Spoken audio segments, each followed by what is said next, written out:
आपको अपना OTP share करने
मेरे लिए नसीब की बात है कि हम आपके काम आ रहे हैं। कपिल उज्जैन से, okay. Today is your birthday. Let's all wish Mazhar Ali very happy birthday. सबकी तरफ से हम पूरे Alok Ranjan IAS career will पूरा जो हमारा एक यूनियन है उससे सब लोगों की तरफ से आपको बहुत आशीर्वाद, बहुत बधाई। प्रार्थना, भवानी, अर्चना, भवानी, शिवा, अखिलेश। हाँ, मजहर तुम्हारे लिए बहुत सारे बच्चे, बहुत सारे स्टूडेंट्स लिख रहे हैं और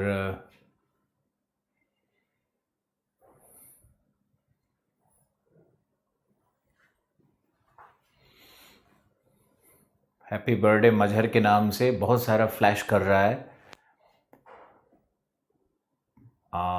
प्रियंका के द्वारा,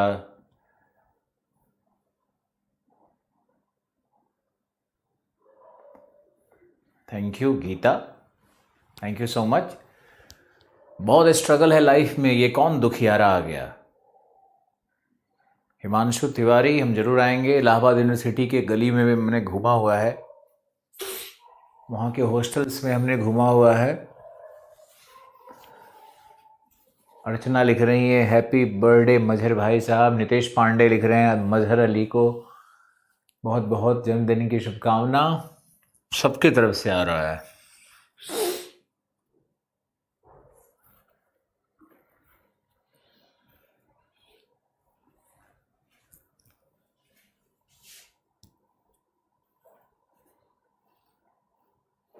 सर थक चुके अब तो, कि क्या हो गया तुम लोग भाई।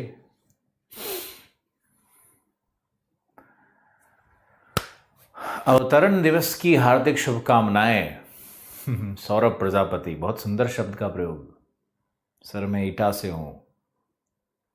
पीयूष, जन्मदिन की हार्दिक शुभकामनाएं मजहर भाई। चलो, बहुत सारी शुभकामनाएं मजहर को मिल रही है, वेरी गुड।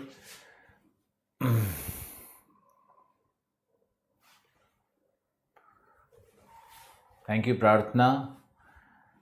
देवेंद्र, दीक्षा, प्रशांत, सुमित, रॉकी, शंभू, सुभाष चंद्र ठाकुर। मधुबनी तो कभी नहीं आया, लेकिन आपके यहाँ का पेंटिंग बहुत प्रसिद्ध है और खान पान बहुत प्रसिद्ध है। आपके यहाँ जो मेहमान होते हैं उनकी स्वागत करने की परंपरा बहुत प्रसिद्ध है। एक बार दरभंगा हम गए थे एक शादी में, तो मुझे बहुत अच्छा लगा था। देवांश, निरंजन, भवानी शंकर, मुझे सामने से देखने की इच्छा है। बिल्कुल सामने से देखिए। जब आइएगा दिल्ली, जब चीज़ें नॉर्मल हो जाएंगी तब आप ज़रूर आइएगा।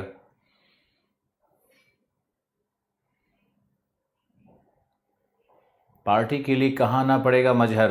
अब मजहर भाई तुमको सिर्फ शुभकामना नहीं मिलेगा, सब लोग तुमसे पार्टी भी मांग रहा है। मजहर गायब हो चुके हैं पार्टी के नाम पे।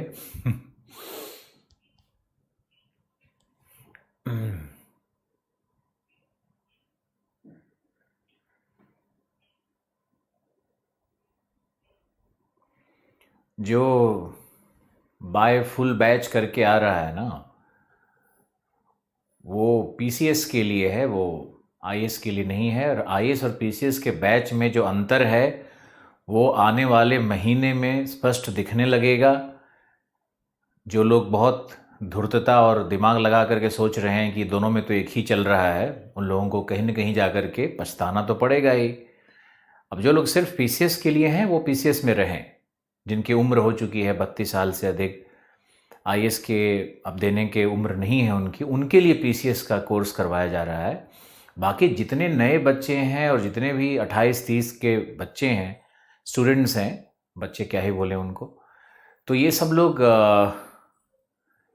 लोग आईएएस के कोर्स में ही सबको आना चाहिए ना। वो कुछ 2-3 हज़ार के फ़र्क के चक्कर में फंसने की ज़रूरत नहीं है, क्योंकि आप लोग का जो टेस्ट सीरीज़ होगा, आप लोग का जो आंसर राइटिंग सेशन होगा, आप लोग का जो कुछ विशिष्ट शिक्षकों के द्वारा क्लास होगा, जो आप लोगों की मुलाकात देश के बड़े बड़े आईएएस अधिकारियों से हम करवाएंगे लाइव। अभी हमारी बहुत सारी योजनाएं अंदर में हैं, वो हम धीरे धीरे करके रिवील करेंगे ना।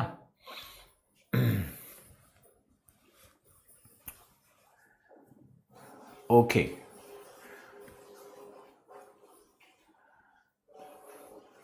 यू आर ओनली 19 ईयर, तो क्या हुआ? ओनली क्या होता है? ओनली क्यों? बहुत मैच्योर एज है 19। अब 19 में पढ़ाई शुरू करो, 21 में टीना ढाबी की तरह आईएएस बन जाओ। तुम्हारे साथ सामने तो बहुत सारे उदाहरण हैं आईएएस बनने के, जो कि बहुत ही कम उम्र में लोग बन गए हैं। और कम उम्र में बहुत कुछ प्राप्त करने का जो सुख है,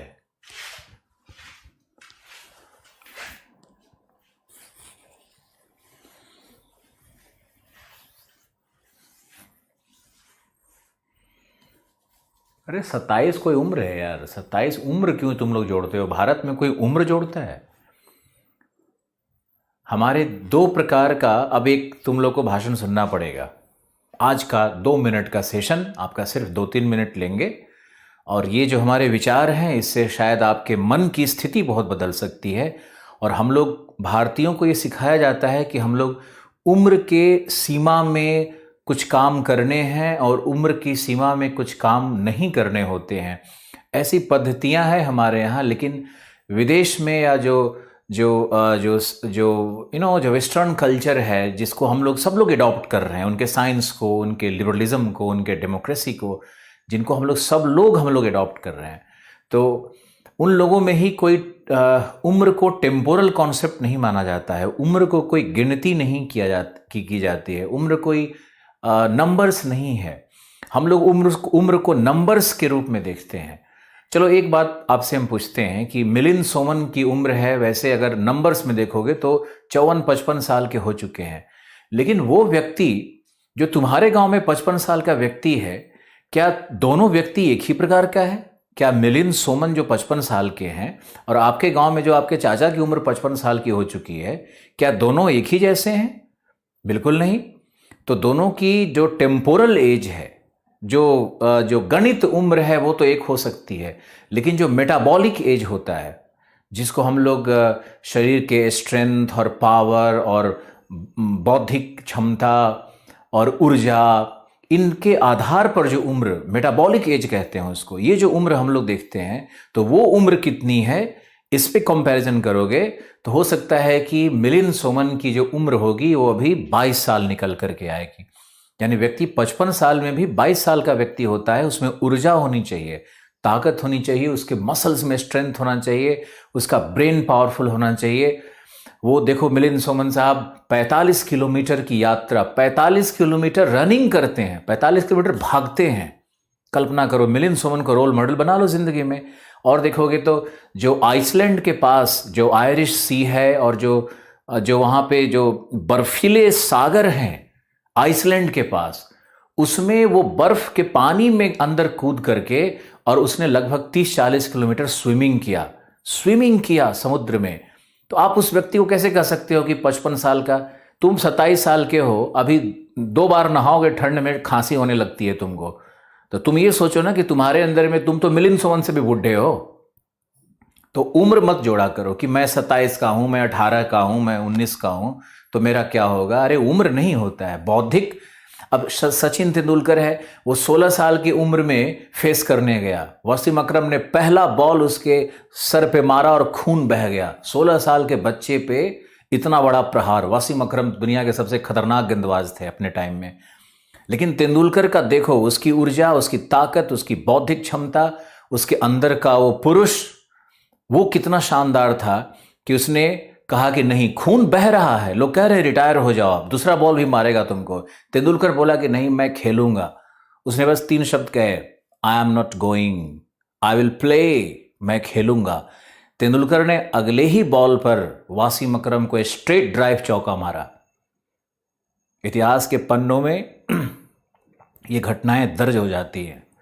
तो आप लोग अपना उम्र कर करके ये जो गंवार तंत्र है ना, उससे पहले बाहर निकलो। जब तक उम्र एक दूसरे को उम्र बता करके, एक दूसरे से उम्र छुपा करके, एक दूसरे को उम्र के आधार पर कमेंट पास करके, दूसरे को उम्र के आधार पर लज्जित करके क्या मिलता है आपको? आप व्यक्ति का सम्मान करना सीखो, व्यक्ति के बौद्धिक क्षमता का, शारीरिक क्षमता का सम्मान करना सीखो। आप उम्र के आधार पर जो अपने विषय में गवेषणा करते हो, या दूसरों के विषय में जो आप कमेंट पास करते हो, या दूसरों के विषय में जो ओपिनियन बनाते हो, या जो ब्लैक जोक जिसको कहते हैं, ब्लैक ह्यूमर जो आप क्रिएट करते हो, ये कितना अनुचित है। अब अपने गांव में बुढ़ों के लिए बुढ़ा शब्द का प्रयोग करते हो। क्या शब्द है बुढ़ा? ये तो अपमानजनक शब्द नहीं है क्या? बुजुर्गों के लिए आप ऐसा शब्द का प्रयोग करते हो। या बुढ़ऊ जा रहा है, या फिर अबे तू अपने आप को बूढ़ी घोड़ी लाल लगाम। अरे भाई क्यों नहीं लाल लगाम? ऐसे महिलाओं को भी लज्जित किया जाता है समाज में कि जैसे उनके जीवन जीने का वो वही खत्म हो गया, आप जीवन आगे जी ही न पाए। उम्र किसी की हो गई 30 साल, किसी की हो गई 35 साल, जा तेरा अब क्या होगा, तू तो खत्म हो गया। ये जो हमारा भारतीय समाज है ना, ये बस अपना छोड़ करके दूसरों के पीछे पड़ा रहता है। और तुम अगर समझदार हो, इंटेलिजेंट हो, अगर मेरे स्टूडेंट हो, अगर कहीं भी हमसे थोड़ा भी प्रेम या सम्मान है मेरे लिए, तो सबसे पहले ये उम्र से बाहर निकल जाओ और ना अपने उम्र के विषय में सोचो, अपने कार्य के विषय में सोचो, अपने कार्य क्षमता के विषय में सोचो, अपने मानसिक ऊर्जा के विषय में सोचो, अपनी बौद्धिक क्षमता की पराकाष्ठा कैसे मिलेगी उसके विषय में सोचो।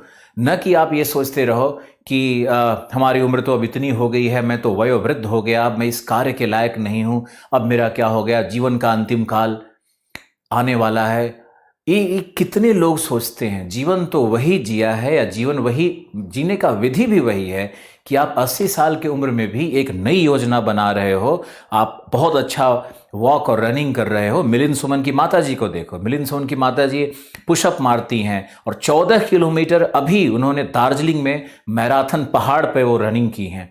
तो आप कल्पना करो कि 84 साल की कोई महिला, 82 साल की कोई महिला, उनमें इतनी ऊर्जा आ सकती है।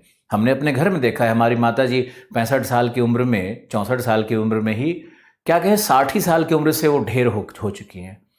और आराम, मतलब कमर में दर्द है तो सर में दर्द है, बहुत सारी समस्याओं से ग्रसित हो जाती हैं महिलाएं। हमने अपने फुआ लोग को भी देखा, हमने अपने बहुत सारे महिलाओं जो परिवार में होते हैं सबको देखा, और वो सब धीरे धीरे डिप्रेशन की शिकार हो रही हैं। डिप्रेशन क्यों आ रहा है वो समझ नहीं पा रहे हैं कि वो डिप्रेशन के शिकार हो रही हैं। क्यों? क्योंकि वो मानने लगती है कि हमारी तो हर चीज़ की उम्र अब खत्म हो गई, अब हम लाल साड़ी नहीं पहनेंगे, अब हम पैसा श्रृंगार नहीं कर सकते हैं, अब सोने का क्या प्रयोजन है, अब हम स्वर्ण आभूषण पहन के क्या करेंगे। अरे जिस उम्र में जैसे भी हो, उस समय का एक अलग श्रृंगार होता है और उस समय की अलग खूबसूरती होती है, उसका अलग एक ग्रेस होता है। आप हेमा मालिनी को देखोगे तो हेमा मालिनी ने क्या लिखा है, ग्रेइंग ग्रेसफुली। बुजुर्ग तो हो रहे हैं, उम्र तो सबकी बढ़नी है, वो तो तय है, लेकिन हम उसके साथ ग्रेसफुली कैसे ग्रो कर रहे हैं, ये बहुत इंपॉर्टेंट है। तो आप हमारी इन बातों को बहुत अच्छे से समझोगे। आज भी एक बात निकल गई, हमने आपसे शेयर कर लिया कि आप कभी उम्र की मत सोचा करो। आप उम्र के साथ और एनर्जी, और ताकत, और बौद्धिक क्षमता, और ज्ञान, और दूसरों के प्रति अच्छा विचार, सत्कार, ये कैसे आएगा, इस पे काम करते रहो। और एक दूसरे पे छीटा कसी और कमेंट करके हंसना और हे और मूर्ख की तरह, बेहुदे की तरह रोड पे चलना, ये सब भी आपको बंद करना है। और हमने देखा है कि हमारे अच्छी बातों का भी वीडियो जाता है तो उस पर 2-4 लोग कड़वा कमेंट लिख करके भेजते रहते हैं, लेकिन उससे क्या फ़र्क पड़ता है? इस तरह के लोग तो, कड़वे लोग तो, प्रकृति उनको जन्म देती है, वो जन्म लिए थे तब भी मुंह कड़वा ही होगा, मरेंगे तब भी ऐसे ही करके जाएंगे। उनकी तो आदत है दुनिया में हर व्यक्ति के विषय में बुरा बोलना। आपके लिए भी, आपको भी जीवन में ऐसे बहुत लोग मिलेंगे, और जितनी सफलता आप प्राप्त करोगे उतने ऐसे लोगों की संख्या बढ़ती भी चली जाएगी। चाणक्य ने कहा है कि जब व्यक्ति शक्तिशाली बनता है तो उसके आलोचकों में भगदड़ मच जाती है और चारों तरफ आलोचक सर फन उठा लेते हैं। आप देखोगे तो मोदी जी के जब शक्तिशाली बनकर के प्रवेश हुआ है तो चारों तरफ भारत में कुछ न कुछ आंदोलन या कुछ न कुछ प्रोटेस्ट, या जो बात नहीं है वो भी बात, और उसका फेक प्रोपगेशन, बाहर से फाइनेंस का आना भारत में, और बहुत सारे चीज़ों को हवा देना भारत में।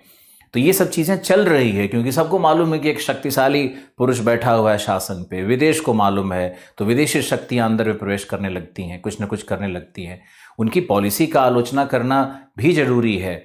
उनके द्वारा लिए गए हर निर्णय सही निर्णय नहीं है, लेकिन फिर भी हम चाणक्य की बात को सिर्फ सिद्ध कर रहे थे, न कि किसी व्यक्ति का समर्थन कर रहे थे। चलो, थैंक यू। आपको हम अब ये बताएं कि आज हमारा नॉर्थ अमेरिका का मैप है।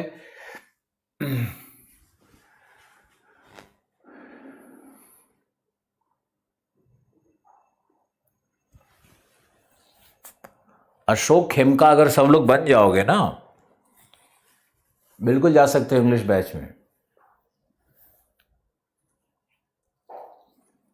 आपकी मम्मी देखती हैं तो आपकी मम्मी को मेरा जरूर प्रणाम कहना और बोलना कि ज़िंदगी को खूब सुंदर जिएं, खूब श्रृंगार करें, खूब बढ़िया भोजन करें, खूब एक्सरसाइज करें और बहुत खुश रहें सब लोग, क्योंकि एक माँ की खुशी में ही पूरे घर की खुशी होती है। और माँ नहीं होने पर क्या दर्द होता है ना, ये तो उनसे पूछो जिसके घर में माँ नहीं है। खैर, इस पे हम लोग फिर कभी माँ पे बात कर लेंगे। Okay, thank you. ऐसे वैसे लिखने की बात हम लोग सब अभी 2 महीने बाद करेंगे।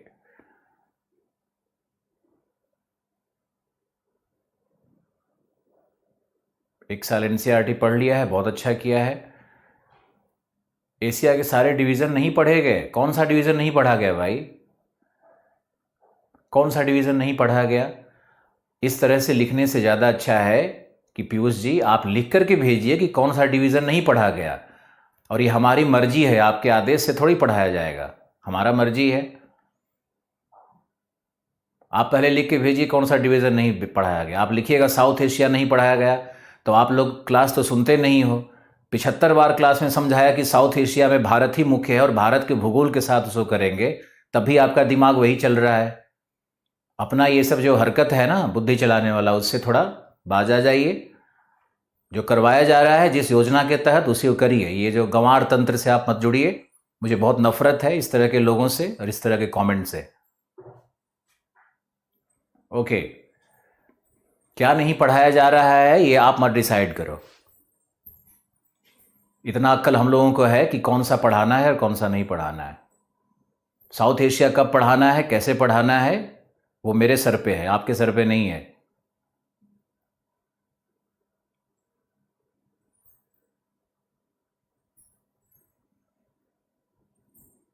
करंट अफेयर का क्लास तो शुरू हो ही गया है, हर सैटरडे को होता है। कल करंट अफेयर का क्लास नहीं होगा, कल संडे को करंट अफेयर का क्लास करवाया जाएगा। कल की तैयारी नहीं है करंट अफेयर की, बिजी हैं सर कहीं पे। आशीर्वाद जी आपका करंट अफेयर लेते हैं, उनकी कोई व्यस्तता है, तो जो करंट अफेयर की क्लास है वो हम लोग संडे को करवाएंगे। करंट अफेयर की क्लास चल रही है और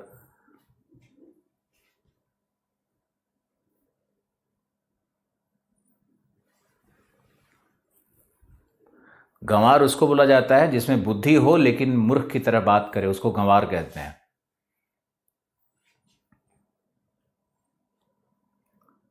हिस्ट्री होगी, कल कौन सी क्या क्लास रहेगी उसकी चिंता में लोग पड़ गए।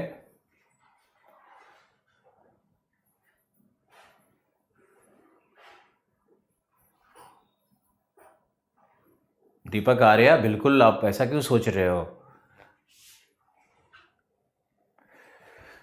चलो ओके, हम लोग शुरू करते हैं नॉर्थ अमेरिका को, और नॉर्थ अमेरिका का मैप देखते हैं सबसे पहले। नॉर्थ अमेरिका का मैप कहाँ मिलेगा?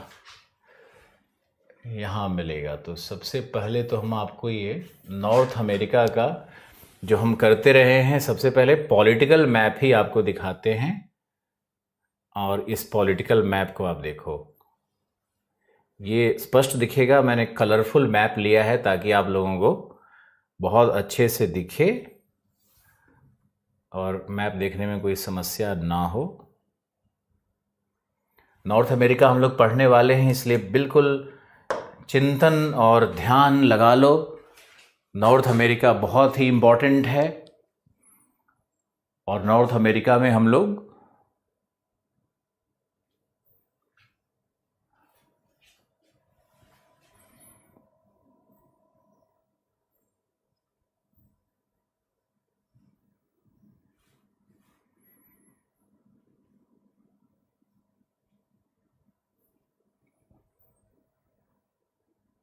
क्रिचफील्ड की बुक क्यों लिख रहे हो? ये मेरे समझ में नहीं आ रहा है।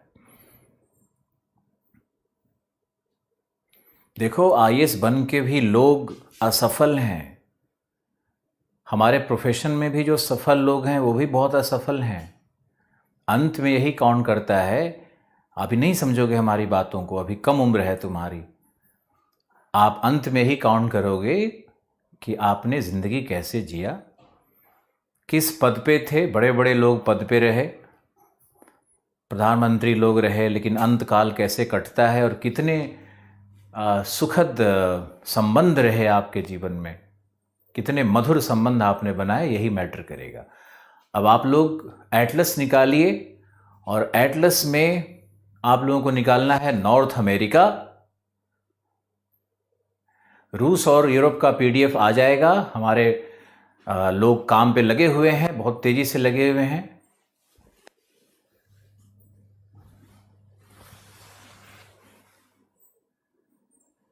कमल यादव जी, अब धीरे धीरे करके बेसिक टू हाई, कल आपके समझ में आया होगा ना कि हमने भौतिक भूगोल के कॉन्सेप्ट को, कल मैंने आपको एक झलक दी थी आप लोगों को। कल जो हमने भौतिक भूगोल पे कॉन्सेप्ट्स दिए थे वो कितने लोगों के समझ में आया बताओ?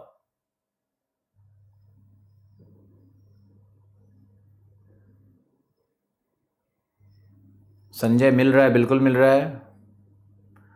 आउटलाइन मैप बनाना सिखाया जाएगा समय के साथ। मैं पटवारी हूँ, आप जानते भी हो सकता है कमल हम आपको जानते हो लेकिन नाम से नहीं जानते हो। अगर आप सामने दिखोगे तो समझ आ गया? ठीक है। आपका सीसीसी का एग्ज़ाम है कल, तो आप वीडियो देख लेना। क्लास को क्यों बंद करवाने के चक्कर में हो? बौद्धिक क्षमता कैसे डेवलप होगी? बौद्धिक क्षमता डेवलप करने के लिए सबसे पहले तो अंदर से शांत होना पड़ता है।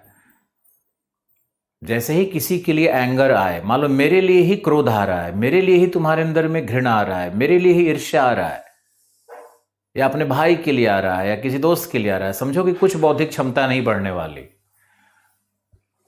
आ रहा है? बिल्कुल रुचि, आपका भी कमेंट आ रहा है। चलो निकालो।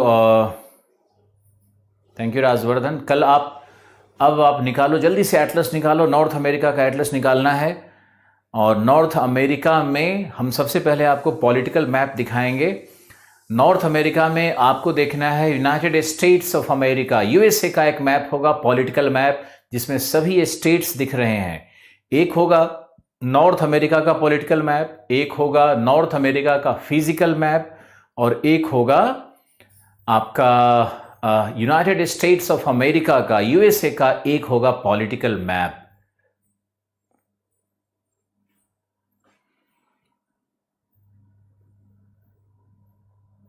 हितेंद्र त्यागी बिल्कुल आ रहा है। ग्रीनलैंड पर ह्यूमन नहीं रहते क्या? ट्राइब रहता है ना ग्रीनलैंड पे, बिल्कुल रहता है। इनुइट ट्राइब रहता है। आज हम बताएंगे ग्रीनलैंड की कहानी। आज ग्रीनलैंड की कहानी भी कही जाएगी अगर समय मिला तो, नहीं तो पहले नॉर्थ अमेरिका। नॉर्थ अमेरिका का ही भाग है ग्रीनलैंड। ग्रीनलैंड पर शासन है डेनमार्क का वो लैंड है, परंतु है वो नॉर्थ अमेरिका में। पेज 73, यूएसए का पॉलिटिकल मैप। मैंने बार बार कहा, आप लोग नॉर्थ अमेरिका निकाल के बैठे हो क्या? यूएसए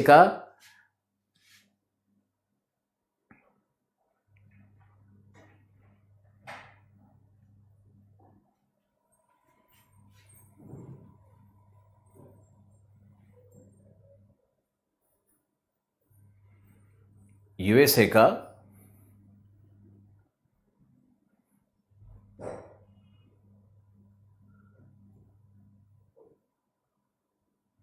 सहायक सचिव हो, ठीक है, बहुत अच्छी बात है।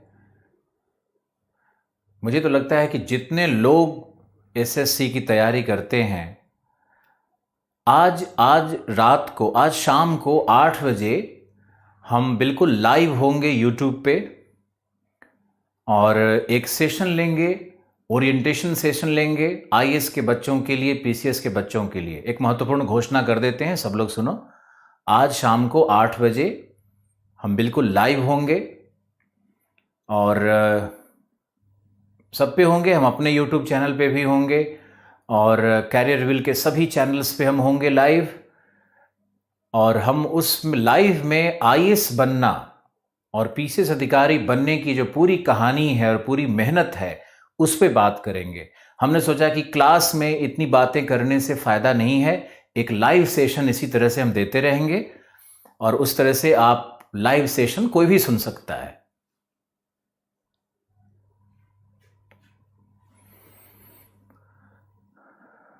जॉब से कुछ नहीं होता है। आप 40,000 60,000 रुपया जॉब का सैलरी लेकर के आप क्या कर पाओगे? आपका बच्चा एक अच्छे स्कूल में जाएगा तो वहाँ भी 15-20 हज़ार रुपया उस पर खर्च आता है। एक रेंट देने जाओगे तो 15-20 हज़ार रुपये का रेंट मिलता है। सरकारी नौकरियों में जो पदाधिकारी हैं वही मज़ा ले रहे हैं, जो क्लरिकल लेवल पे हैं उनकी हालत बहुत ख़राब है।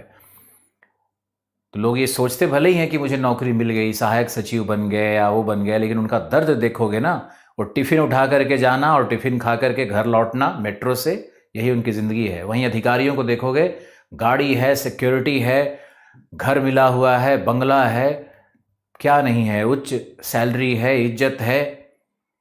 तो एक बार जब कुछ प्राप्त कर चुके हो तो एक भीषण लड़ाई तो सबको लड़ ही जानी चाहिए ज़िंदगी में। क्या ही है यार, 3-4 साल एफर्ट लेके देख ले, हो गया तो हो गया, नहीं तो कम से कम ज्ञान का सागर तो मिला, कम से कम नॉलेजेबल पर्सन तो मिले, कम से कम दुनिया देखने का दृष्टिकोण तो बदला।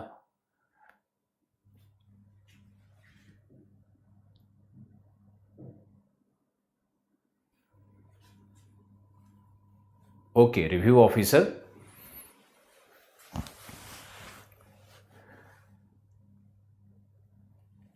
चलो अब हम लोग शुरू करते हैं। नॉर्थ अमेरिका में यूएस का पॉलिटिकल मैप निकला? जल्दी हाँ लिखो, यस लिखो। क्या यूएस का पॉलिटिकल मैप निकला?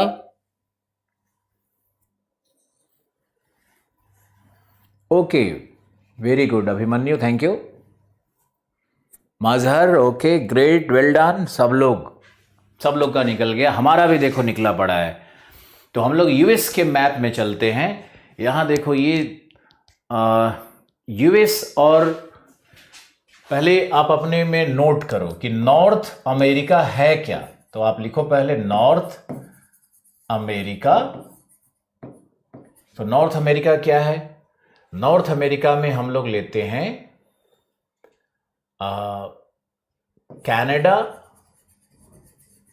कनाडा प्लस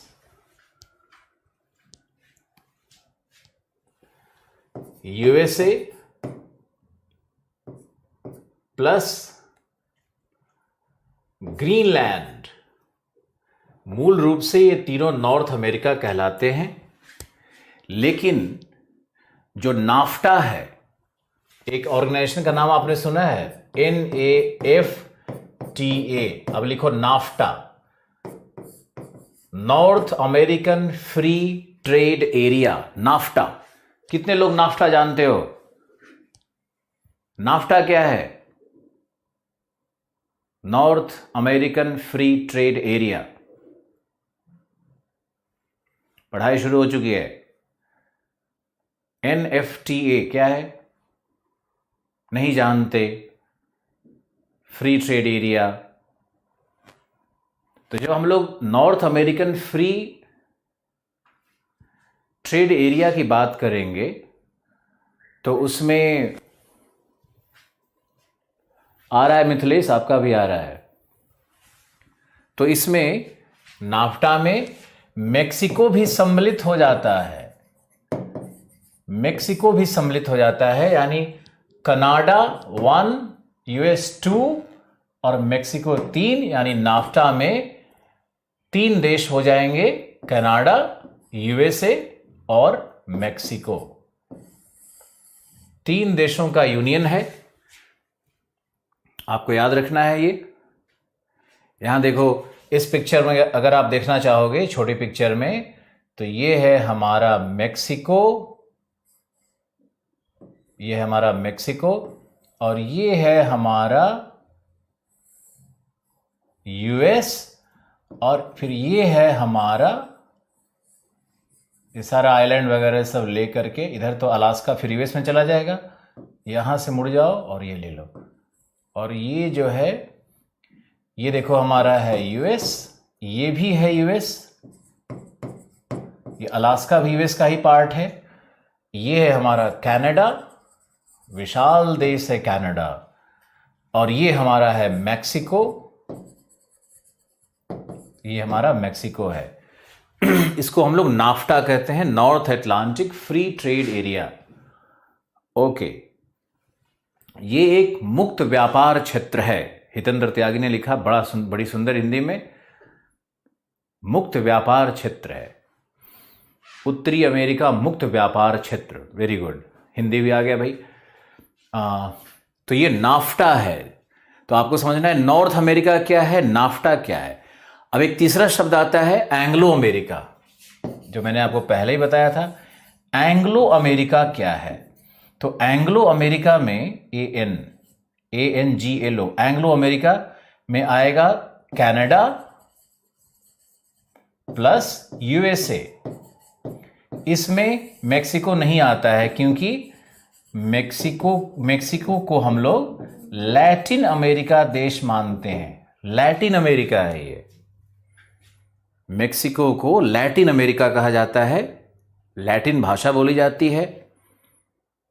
स्पेनिश लोगों का आधिपत्य रहा था मेक्सिको पे। और एंग्लो अमेरिका है कनाडा और US।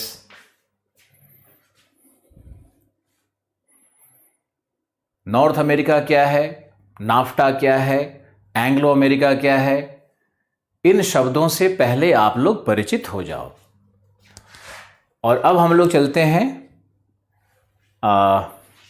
नॉर्थ अमेरिका में ही चलते हैं पहले, US में चलते हैं पहले। तो US में अगर हम लोग चलेंगे तो US के मैप को हम ऊपर कर रहे हैं। ये है हमारा US का मैप, और आपने आशा है कुछ कुछ लिखा होगा। अब देखो, सबसे पहले लिखो कि 49 डिग्री की अक्षांश रेखा, ये जो 49 डिग्री है, 49 डिग्री नॉर्थ की अक्षांश रेखा कनाडा एवं USA को पृथक करती है।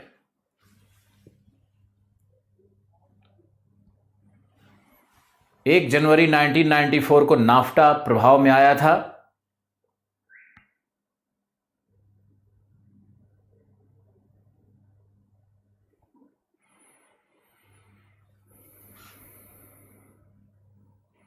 आकांक्षा जी हो रहे हैं शो आपके भी, बस हम पढ़ नहीं पा रहे हैं, पढ़ा लें थोड़ा, आपके सबके कितना कमेंट पढ़ते रहेंगे। चलो ओके, अब देखो यहां पे 49 डिग्री नॉर्थ कनाडा और US को डिवाइड करती है। उसके बाद यहां देखो, इसको बोलते हैं ग्रेट लेक्स ऑफ, लिखते जाइए, great lakes of North America. इसके बाद आइए 49 डिग्री यहां तक लेकर के हम आ गए। उसके बाद है great lakes of North America.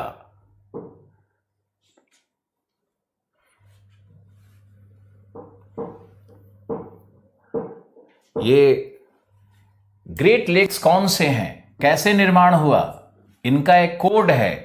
Code कितना आसान है याद करना, देखो कोड है होम्स, होम्स कोड है H for Huron, H for Huron, O for Ontario,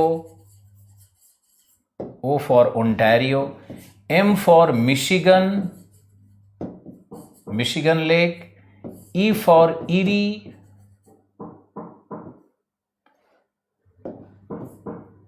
E for eerie,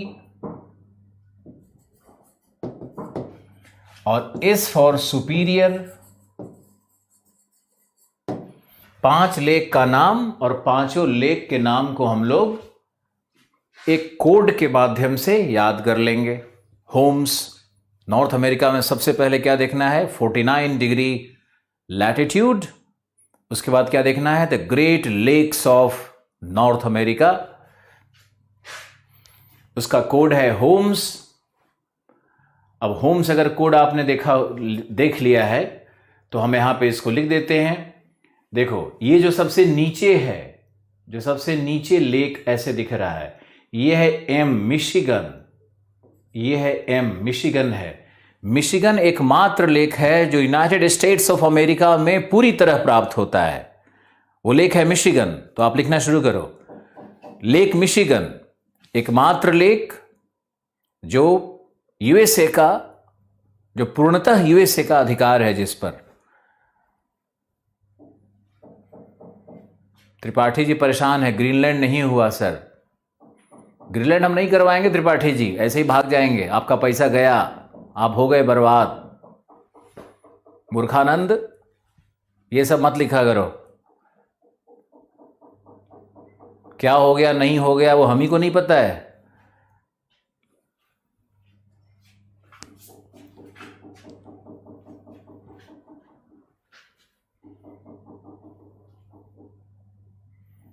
आप लोग ये सब क्यों लिखते हो, ये नहीं हुआ वो नहीं हुआ, मुझे तो लग रहा है जैसे हम फिर से, आप लोग ये सब नहीं लिखा करो प्लीज, आपसे रिक्वेस्ट है, प्रार्थना है।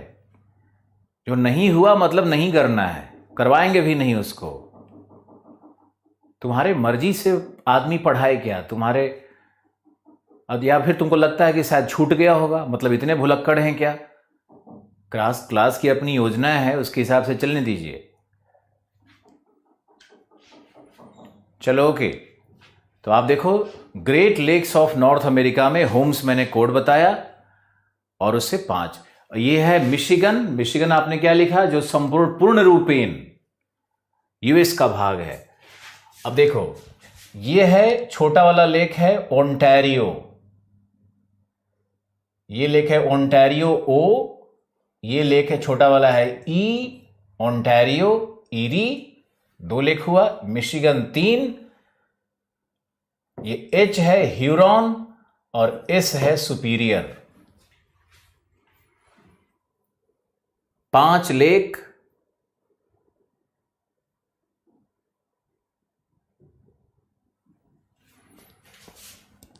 HOMES,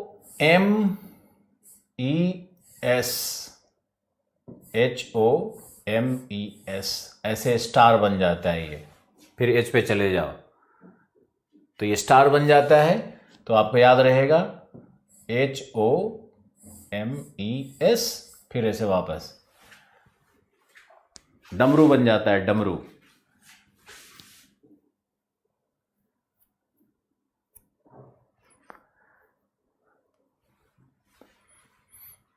आप लोग जब एसएमएस लिखा करो ना, तो आप लोग पूछा करो, किसी चीज के डिटेल को पूछा करो।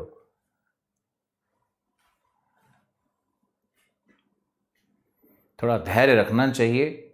संस्कृत में एक कहावत है, धैर्य धना ही साधवः, धैर्य ही साधु पुरुषों का यानी महान पुरुषों का लक्षण है, धैर्य। चलो के नीतीश कुमार तिवारी का पहला क्लास है, स्वागत है आपका। आपने लेख के विषय में लिखा, अब लेख, ये जो लेख है ना, इसके विषय में लिखो कि इसकी उत्पत्ति कैसे हुई, प्लीज लिखो।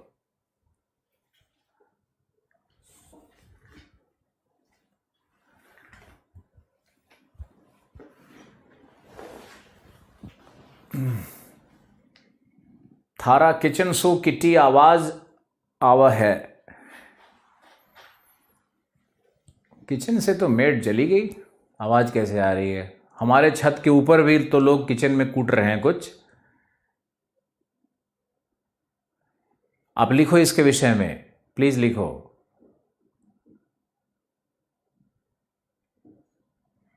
लिखो, इन झीलों का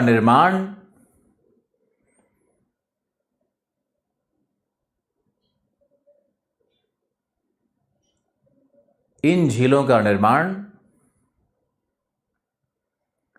प्लीस्टोसीन हिमयुग में, प्लीस्टोसीन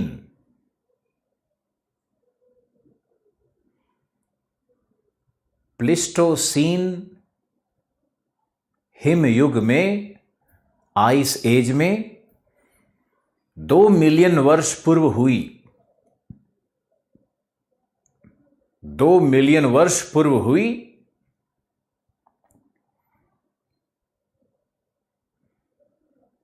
जब ध्रुवीय हिम का विस्तार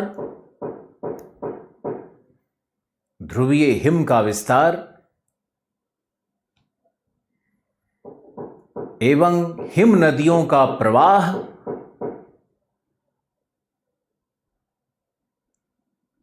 एवं हिम नदियों का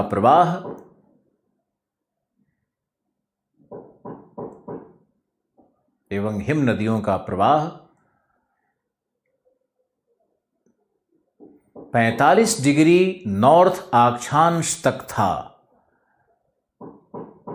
45 डिग्री नॉर्थ अक्षांश तक था।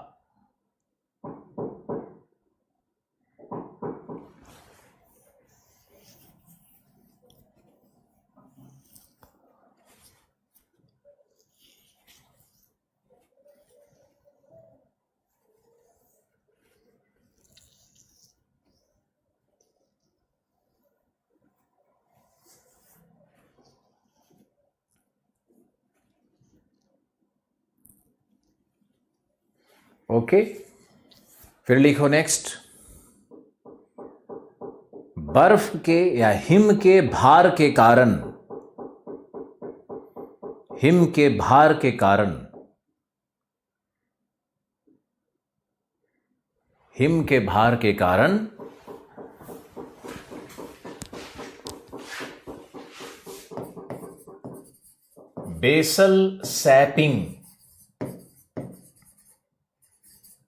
बेसल सैपिंग की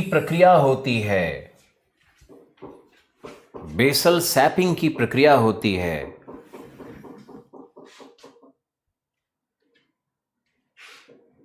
तथा हिम नदियों के संचरण से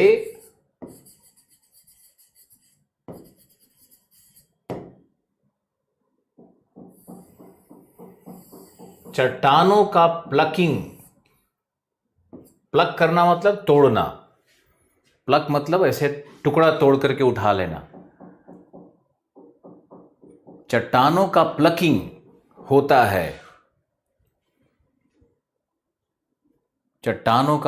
होता है, जिससे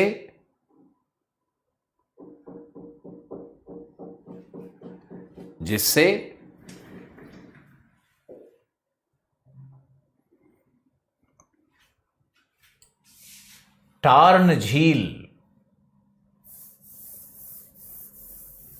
आप इसको ध्यान से लिखना, जिससे टार्न, TARN, टार्न झील का निर्माण होता है।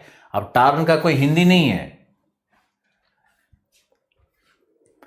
टार्न झील का निर्माण नहीं होता है।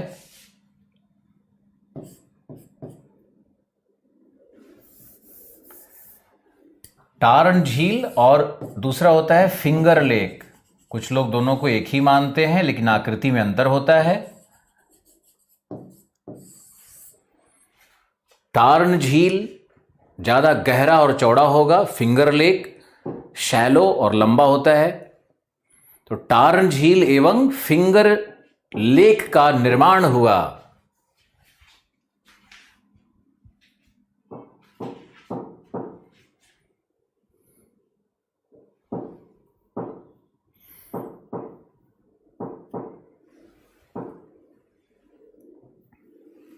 टार्न झील एवं फिंगर लेक का निर्माण हुआ उस समूह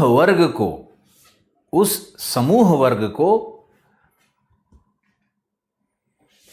ग्रेट अमेरिकन लेक्स या the great lakes of America,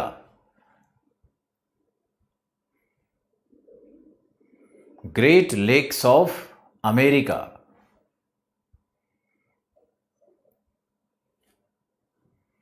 कहा जाता है। सिर्फ नाम नहीं रटो, उसकी उत्पत्ति को भी समझो। ग्रेट लेक्स ऑफ अमेरिका कहा जाता है। अब इस पे समझते हैं हम लोग। यहां देखो, इस डायग्राम पे ही समझाते हैं। ये जो पूरा भाग है नॉर्थ अमेरिका का,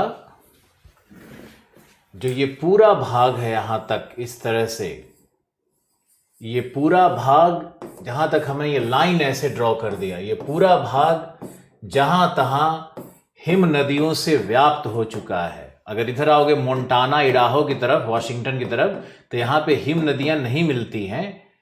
यहां पर तो सब प्रेरी का मैदान फैला हुआ है, प्रेरी का मैदान है। इधर नेवाडा और कैलिफोर्निया की तरफ तो सब मरुभूमि एरिया है।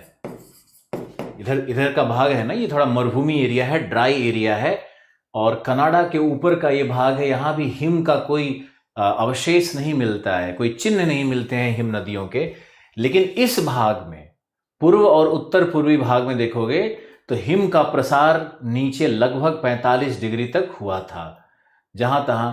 तो ये जो झील बने हुए हैं, चाहे यहाँ के झील बने हो या कनाडा के झील बने हो, या ये जो झील यहाँ आपको दिख रहा है अथाबास्का लेक, विनिपेग लेक, तो ये विनिपेगोइस है, विनिपेग है।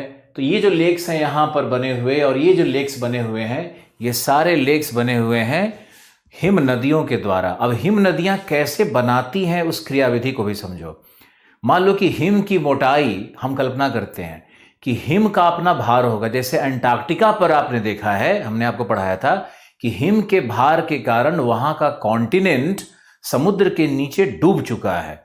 कॉन्टिनेंट ही पानी के नीचे चला गया है, समुद्र तल के नीचे चला गया है। क्योंकि आपको कॉन्सेप्ट पता है, क्या पता है? सियाल सीमा पर तैर रही है, यानी महाद्वीपीय भाग, महाद्वीपीय इकाई मेंटल के पिघले हुए भाग पर तैर रहा है। तो जब ये तैर रहा है तो भूपर्पट्टी के किसी भी भाग में अगर मोटा हिम का जमाव होगा तो वहां पर भूपर्पट्टी क्या करने लगेगी? धंसने लगेगी, अवतलन होने लगता है। और ये अवतलित भाग, जो अवतलन होता है हिम भार के कारण जो अवतलन हो रहा है, इसी को हम लोग बेसल सैपिंग की प्रक्रिया कहते हैं। बेसल यानी आधार, जो हिम का नीचे का भाग है वो आधार हो गया, उसका बेस हो गया। सैपिंग मतलब जैसे धंसना, सोफे पे आप बैठ जाते हो तो गड्ढा हो जाता है, क्या है वो? सैपिंग हो रहा है। इसी तरह से भूपर्पट्टी में भी सैपिंग की प्रक्रिया हो जाती है। तो बेसल सैपिंग के कारण ये बनता है। बाद में क्या होता है कि हिम उस गड्ढे से भी बाहर निकलती है। पानी की तरह जमा तो होगा ही होगा, लेकिन बाद में वो स्लाइड करके उस गड्ढे से ज्यादा हिम होगा तो बाहर की तरफ निकलने लगता है। अब बाहर की तरफ हिम निकलेगा तो नीचे से घर्षण करके उस सैप के अंदर, उस गड्ढे के अंदर से टुकड़ों को तोड़ता है, उसी को मोरेन कहते हैं हम लोग, उसी को हिमोड़ कहते हैं हम लोग। मोटे मोटे चट्टान के टुकड़ों को तोड़ करके ऊपर ले जाता है और जहां हिम पिघलेगा वहां वो टुकड़े फैल जाते हैं। जहां टुकड़े फैल गए उसको हम लोग कहते हैं आउटवॉश प्लेन। वो आउटवॉश प्लेन बन जाता है। लेकिन बाद में जब गर्म युग का प्रवेश होगा और सारी हिम नदियां पिघल जाएंगी तो वही जो सैप्स थे, वही जो गड्ढे जिसको हम कह रहे हैं समझने के लिए, तो उस गड्ढे में पानी पूरा स्वच्छ जल भरा हुआ रहता है, हिम जल भरा हुआ रहता है। तो आप मुझे बताओ कि अमेरिका के ग्रेट लेक्स ये लवणीय झील होंगे या स्वच्छ जल के झील होंगे? मुझे उत्तर चाहिए।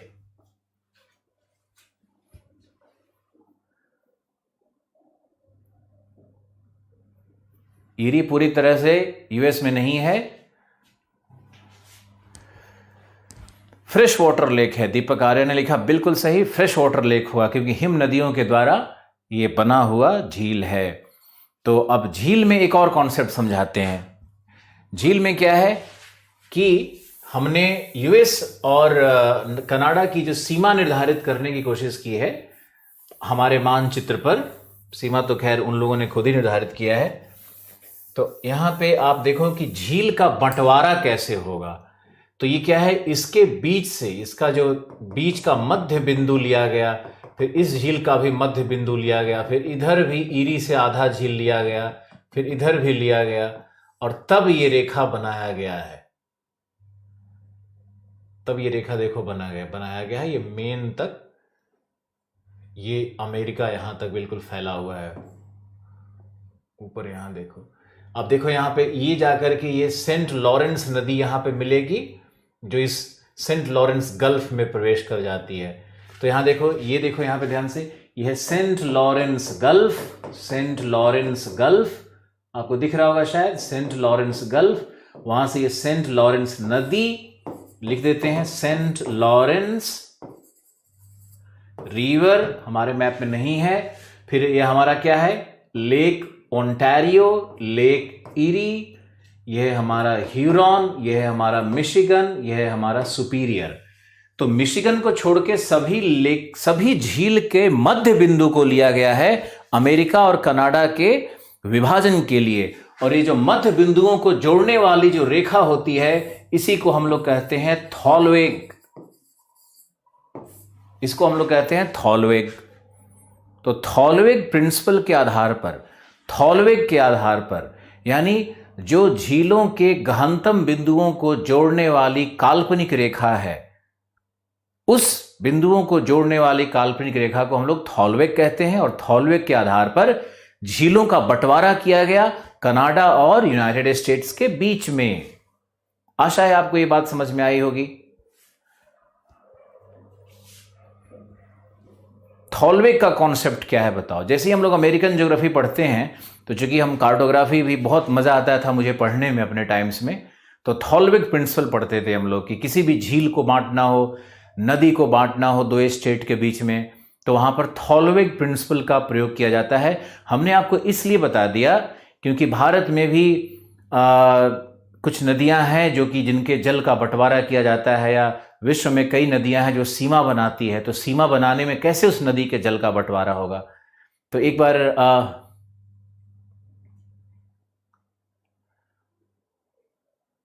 बार व्हाट थॉलवेग प्रिंसिपल को भी आप समझ लो। ओके,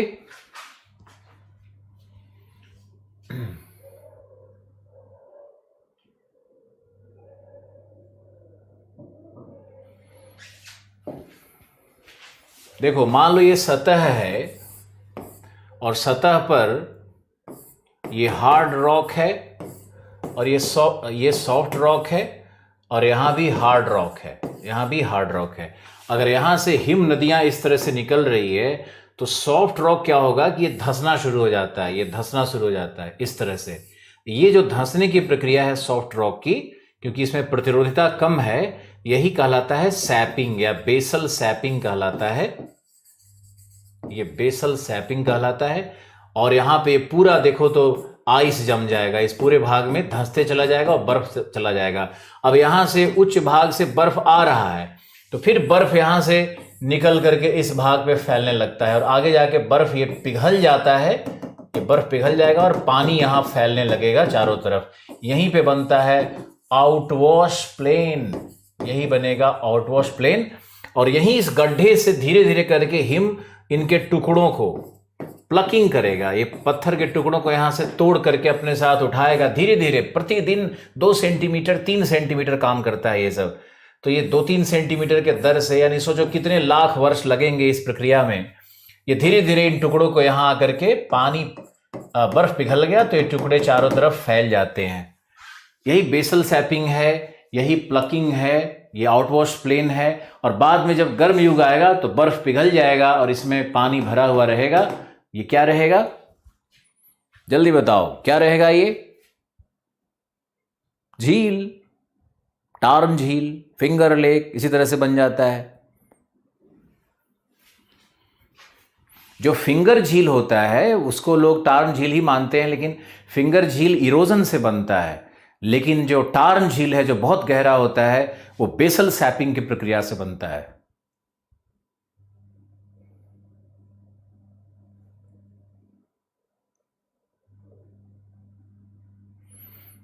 थॉलवे प्रिंसिपल में गहराई ले ली जाती है। झील बनी बेसल में बनी ना यार, जहां गड्ढा हुआ वहां बनेगा ना। आउटवॉश तो मैदान है, आउटवॉश प्लेन में जाकर के फिंगर लेक बन सकता है, छोटा छोटा टार्न बन सकता है। तो ये बाद में क्या होता है ना कि ये इधर भी ये भाग और ये भाग, ये सब भाग, ये सब पूरा मिलकर के आउटवॉश प्लेन बन जाएगा। ये पूरा ही आउटवॉश प्लेन है, ये पूरा ही आउटवॉश प्लेन बन जाएगा ये। क्योंकि इधर भी हिम तो सब जगह पिघल गया, यहां भी हिम पिघल गया, यहां भी मोरेन है, यहां भी मोरेन है, हिमोड़ है, बीच में झील है। सॉफ्ट रॉक क्या है? मुलायम चट्टान।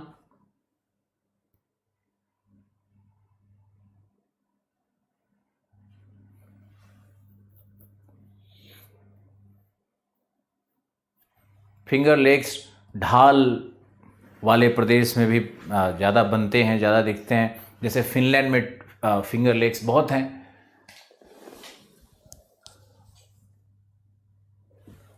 ओके, अब आप एटलस पे जाओ, अमेरिका का पॉलिटिकल एटलस, यूएसए का आप देख रहे हो।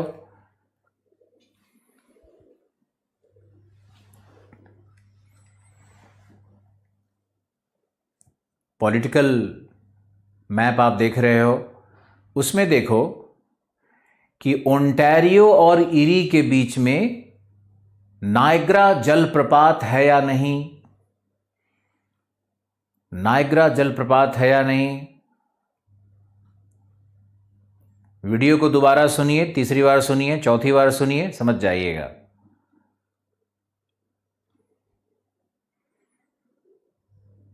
नायग्रा जलप्रपात आपने सुना होगा, जिसको आप लोग नियाग्रा पढ़ते होगे शायद। तो नायग्रा जलप्रपात है वहां पे, ओंटारियो और इरी के बीच में। ग्रेट, सब लोगों को मिल गया। किशन, सोनिया, कौशल्या, कपिल, जहीर, तुषार, दीक्षा, वेरी गुड। अब नायग्रा फॉल्स मिल गया हो तो क्या आप लोगों को सेंट लॉरेंस नदी मिला था? ओंटारियो से निकल करके समुद्र की ओर जाती हुई लॉरेंस नदी मिला था क्या? लॉरेंस नदी, सेंट लॉरेंस नदी।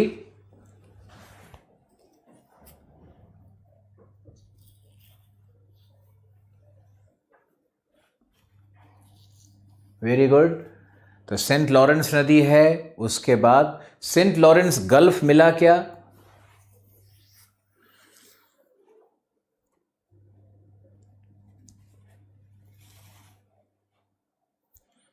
सेंट लॉरेंस गल्फ,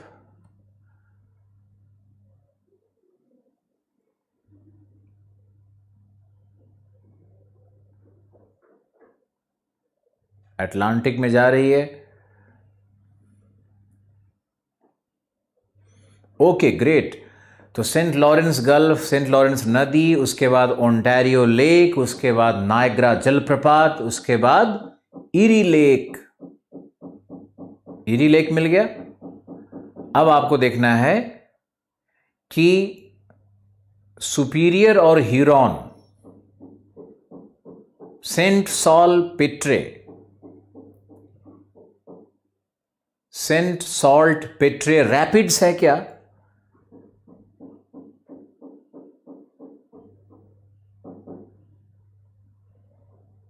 ह्यूरॉन और सुपीरियर के बीच में क्या मिला? रैपिड्स मिले। देखो बहुत क्लीन बताया जा रहा है, इसमें किसी को कंफ्यूजन नहीं होना चाहिए।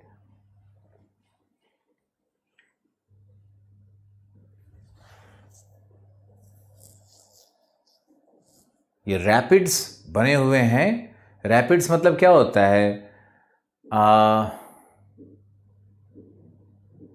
एक प्रकार का जो छोटा वाला जलप्रपात होता है, सब कई सीरीज में मिलता है। रैपिड्स रैपिड्स होता है छोटे छोटे जलप्रपातों का एक लंबा समूह। ग्रैंड रैपिड्स लिखा है, सॉल्ट स्टे मैरी लिखा है।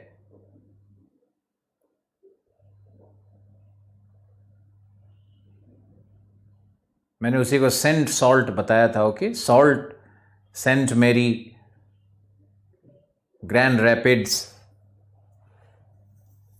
Salt Sainte Marie. Very good, सब मिल गया। नहीं मिल रहा है तो एटलस का दोष है।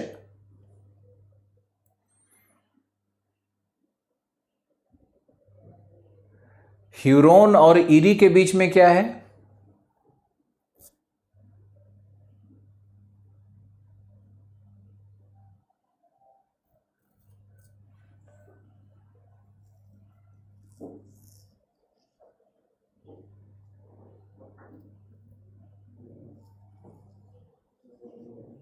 डेट्रॉयट तो यार जगह का नाम है, ये सब क्यों लिख रहे हो? रैपिड्स को जल छिप्रिका कहते हैं।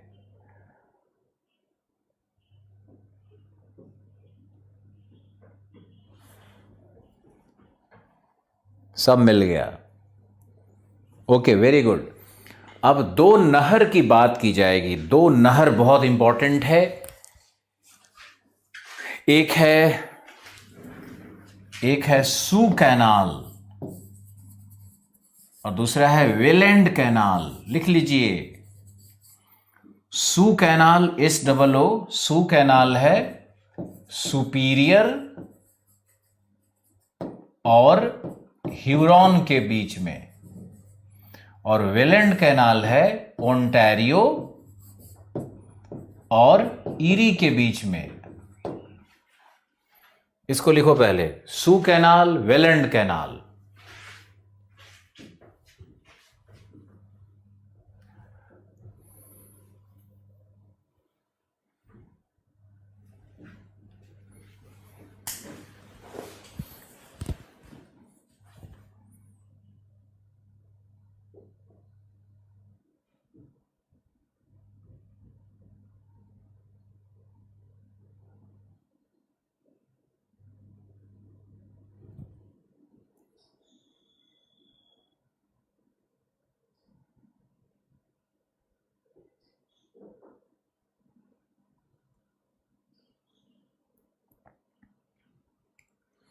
ये जो लोग हैमिल्टन और क्या क्या डेट्रॉयट देख रहे हैं ना, इनके बेवकूफ़ी का इलाज नहीं है। क्या देख रहे हो अभी आप?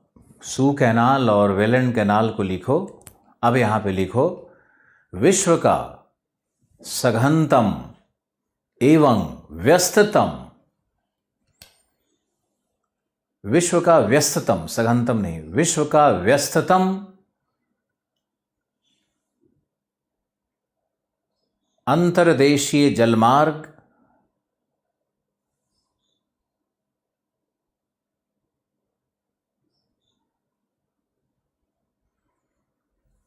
अंतर्देशीय जलमार्ग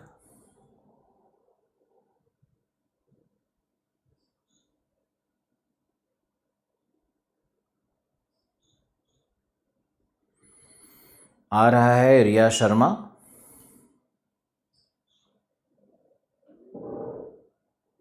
विस्तृतम जलमार्ग। सेंट लॉरेंस ग्रेट लेक जलमार्ग है। सेंट लॉरेंस ग्रेट लेक जलमार्ग है।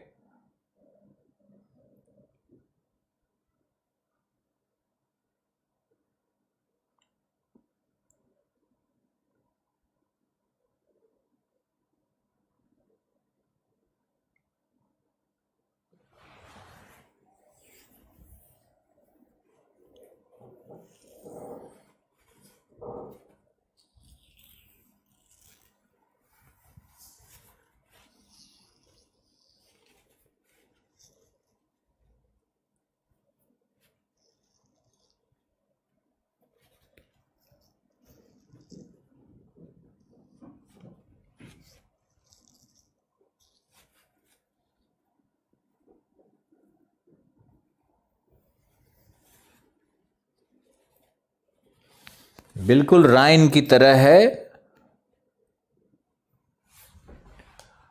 अब देखो, बाद में आपको दिखाएंगे इस जलमार्ग पर अवस्थित नगर कौन से हैं,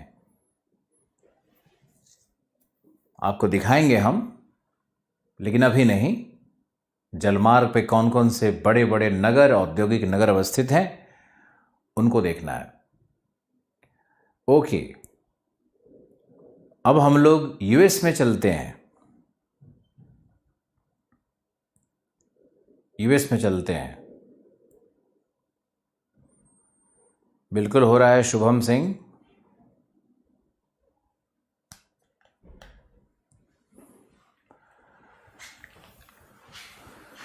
यूएस में चलते हैं और वहां के राज्यों को देखते हैं कि वहां के राज्य किस किस तरह से बने हुए हैं।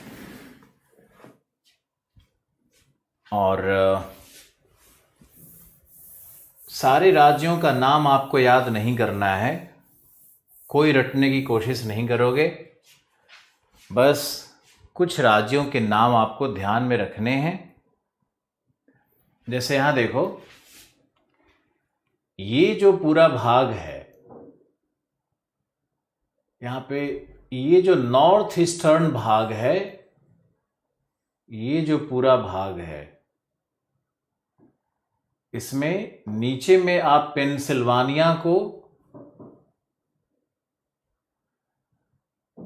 पेंसिल्वानिया से घूम जाओ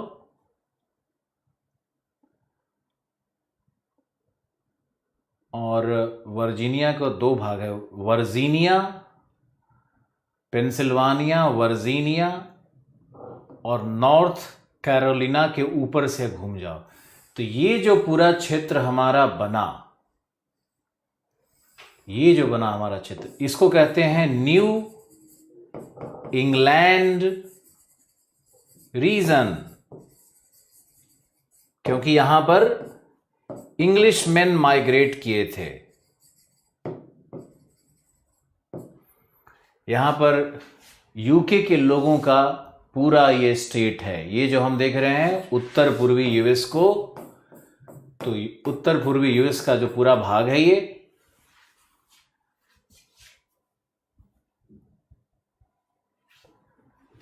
इसमें ध्यान रखना है कि ये मेन प्रोविंस के बाद नीचे घूम जाना है यहां पर। अब प्लीज ध्यान से देखो, आपको मिला वर्जीनिया मिला, क्या आप वर्जीनिया देख पा रहे हो?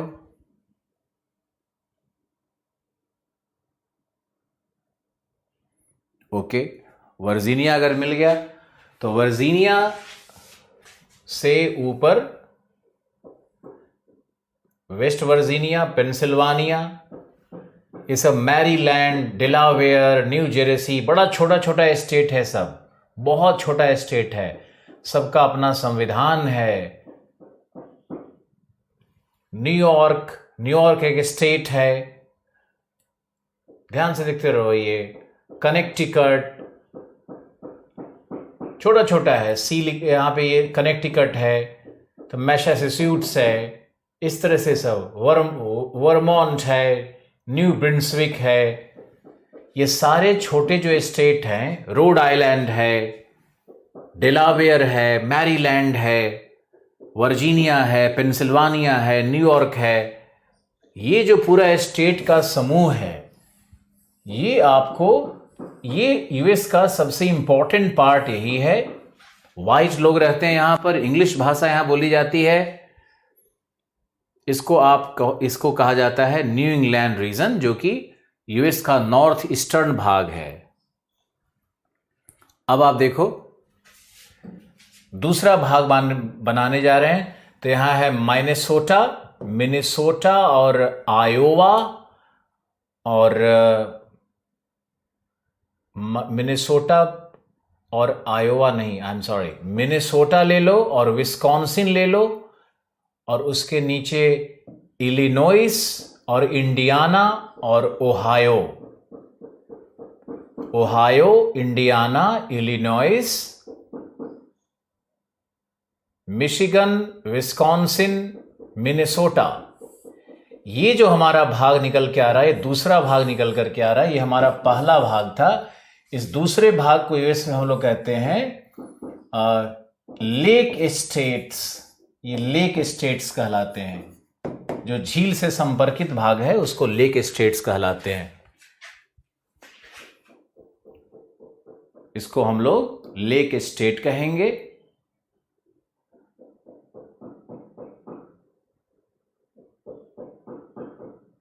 ये अमेरिका का दूसरा भाग हुआ, लेक स्टेट।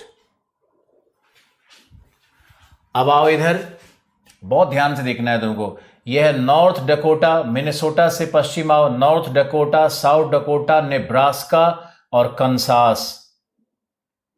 1 2 3 4, नीचे से ऊपर बिल्कुल 4 state. Kansas, Nebraska, south Dakota, north Dakota. फिर इधर आओ, मोंटाना, व्योमिंग, कोलोराडो। ये जो स्टेट हैं, ये मध्य अमेरिकन स्टेट हैं, यानी सेंट्रल अमेरिका है। ये तीन है सेंट्रल अमेरिका या नॉर्थ सेंट्रल अमेरिका, ऐसे कहते हैं, नॉर्थ सेंट्रल अमेरिका या यूएस। इसको हम लोग कहते हैं प्रेरी स्टेट। ये प्रेरी स्टेट्स भी कहलाता है, यानी तीसरा भाग हमारा क्या है, प्रेरी स्टेट्स है। प्रेरी स्टेट्स है। प्रेरी स्टेट्स में आ जाओ। पहला भाग क्या है, न्यू इंग्लैंड रीजन। दूसरा भाग क्या है, लेक स्टेट्स, लिखते जाना है। तीसरा स्टेट क्या है, तीसरा भाग क्या है, प्रेरी स्टेट्स। तीसरा प्रेरी स्टेट्स।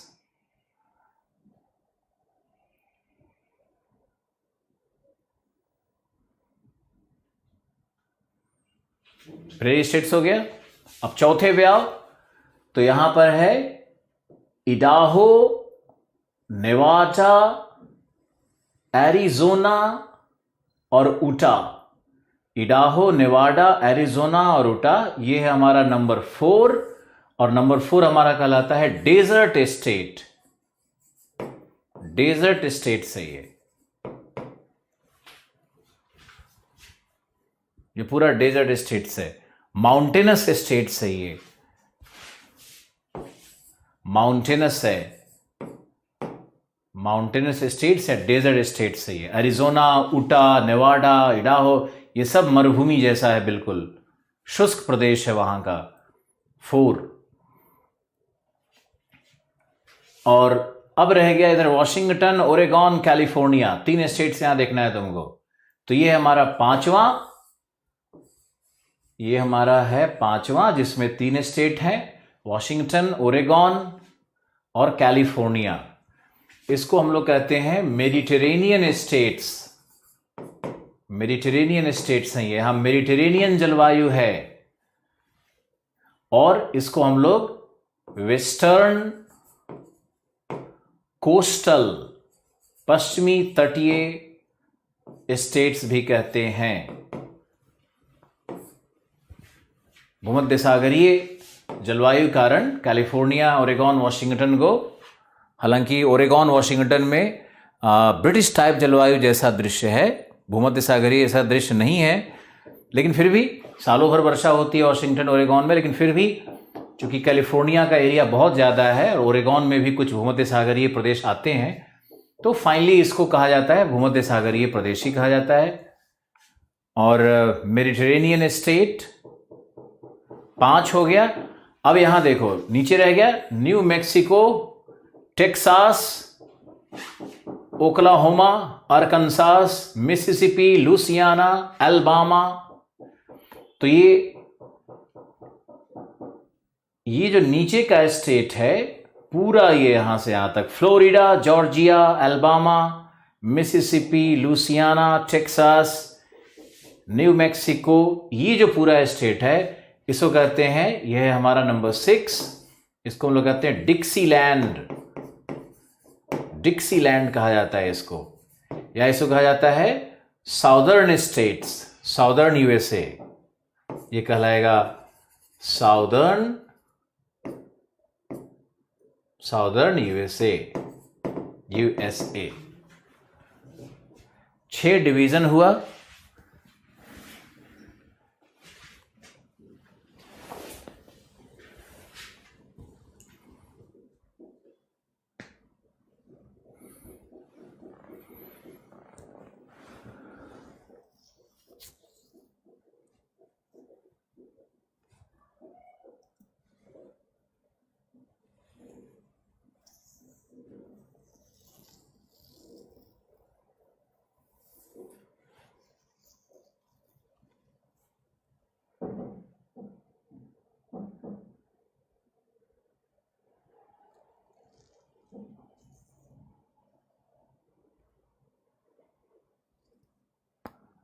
आयोवा और मिसौरी रह गया, ऐसा कैसे रह गया?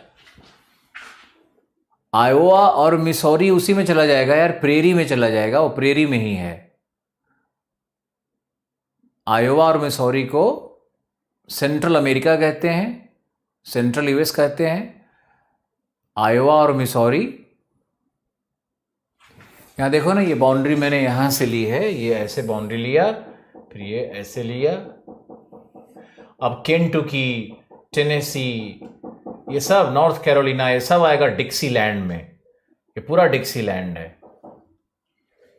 आयोवा, मिसौरी दोनों सेंट्रल यूएसए, प्रेरी प्रोविंस में चला जाएगा।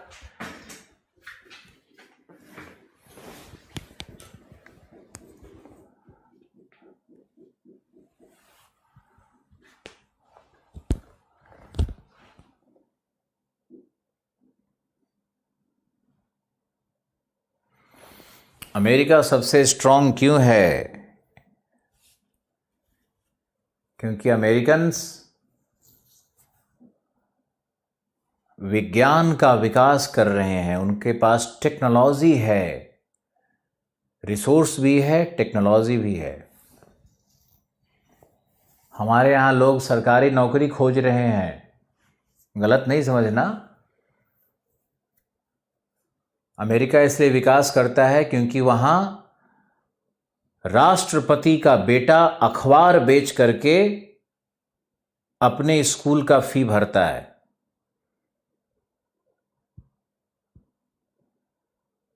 और भारत में मुखिया का बेटा स्कॉर्पियो लेके ऐसे चलता है जैसे पूरी दुनिया उसकी दास प्रथा में आती है। मुखिया का बेटा।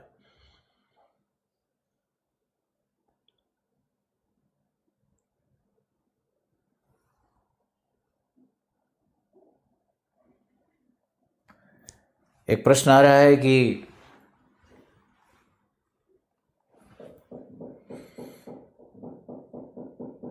हॉलीवुड मूवी देखोगे तब समझ में आएगा ना कि कैसे वहाँ सब भारतीय वैज्ञानिक हैं सर। सब तो नहीं है, लेकिन 40% भारतीय जरूर वैज्ञानिक हैं। भारतीय लोग दुनिया के सबसे बुद्धिमान व्यक्ति हैं, लेकिन भारत में नहीं रह के काम कर पाते हैं। यहाँ की सभ्यता एक दूसरे के टांग खींचने की है। बहुत अच्छे अच्छे लोग भी हैं, लेकिन फिर भी तुम इस बात को स्वीकारोगे कि तुम्हारा ही अगर यूपीएससी नहीं होता है, आईएएस में नहीं होता है, तो तुम्हारा समाज तुम्हारे प्रति क्या भाव रखता है, क्या कमेंट पास करता है। तुमने लाख मेहनत किया होगा, बहुत श्रम किया होगा, लेकिन फिर भी लोग रुला देता है। ये हम होते हुए देख रहे हैं, अपने साथ भी हुआ, सबके साथ हुआ।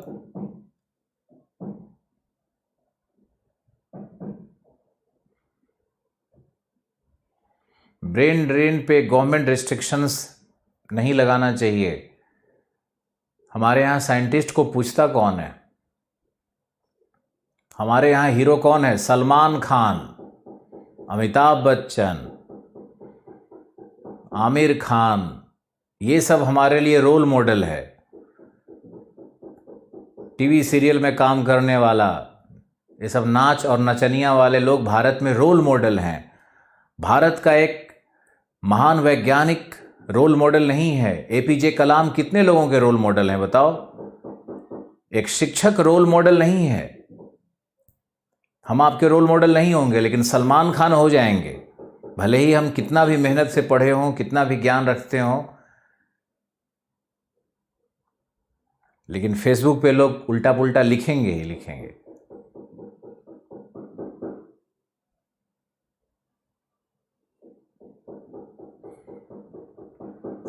क्या हो गया रुचि आपको?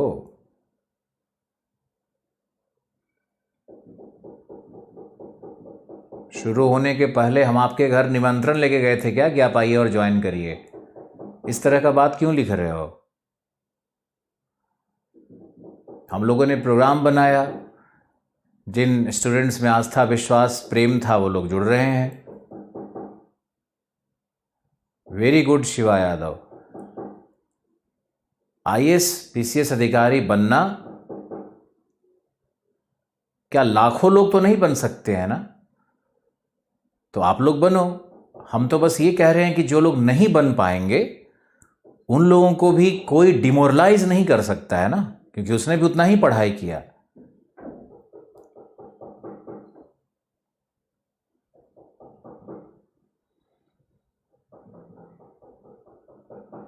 हाँ, सोसाइटी वाले ऐसा बोलते हैं रुचि, वही हम भी आपको नहीं कह रहे हैं। हाँ बिल्कुल सही, वहाँ किसी काम को छोटा बड़ा नहीं माना जाता। हमारे यहाँ प्रधानमंत्री बोल दिए कि पकौड़ा बेच के, अब पकौड़ा तो सिंबॉलिक है, मतलब जो लोग निकम्मे बैठे हुए हैं, पकौड़ा बेचने में शर्म कैसा? गांधी को सुनो ना, गांधी ने तो पैखाना उठाने को भी शर्म का काम नहीं माना। थोड़ा गांधी को पढ़िए। कोई काम ऊंचा, कोई काम नीचा नहीं होता है हमारे यहां, लेकिन ये भाव है। आप देखना, अमेरिकन प्रेसिडेंट चलेगा तो उसके आगे पीछे ट्रैफिक जैसे एक आम आदमी चलता है वैसे ही चलते रहेगा। नॉर्वे का प्रेसिडेंट, स्वीडन का प्रेसिडेंट साइकिल से घर जाता है, सब्जी खरीदता है, दूध खरीदता है। और तुम्हारे भारत में यदि नेताजी निकल गए रोड पर तो सड़क खाली करवा देंगे।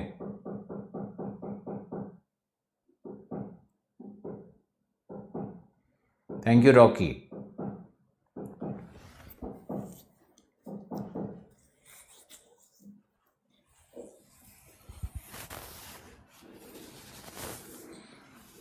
चलो ओके, अब आगे देखते हैं।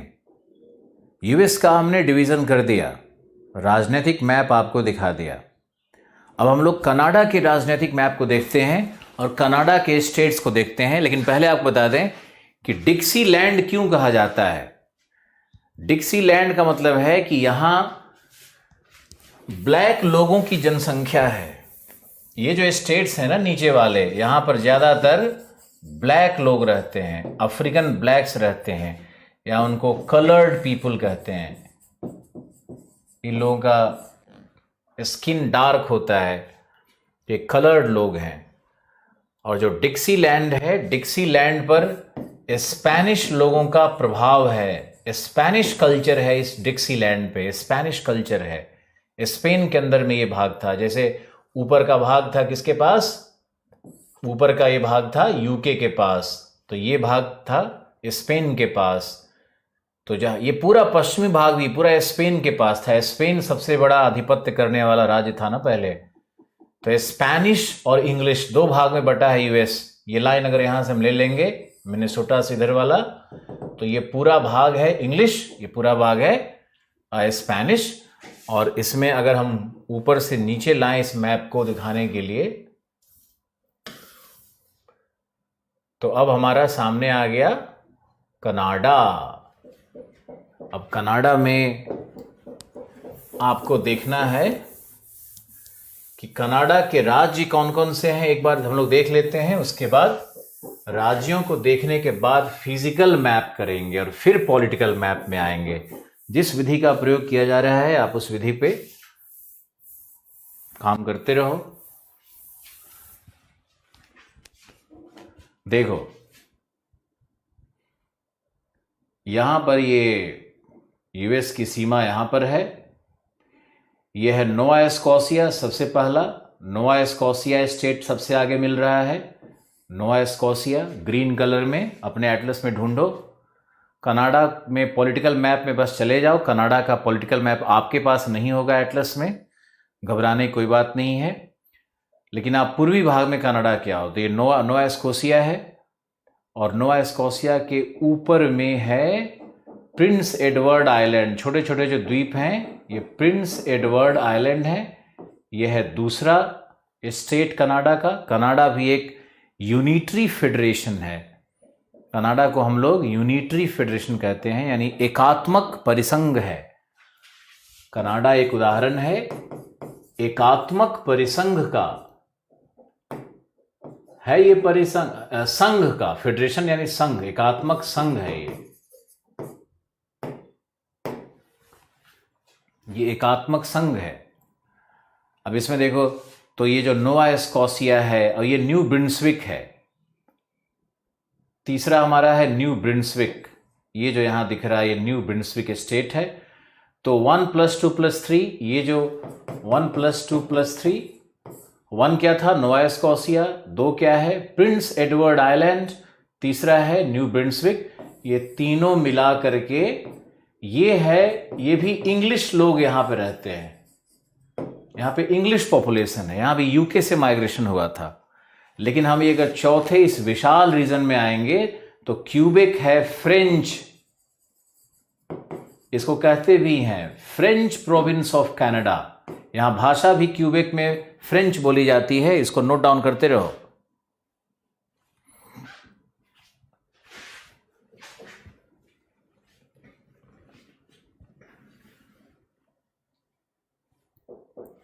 नोट डाउन करते रहो।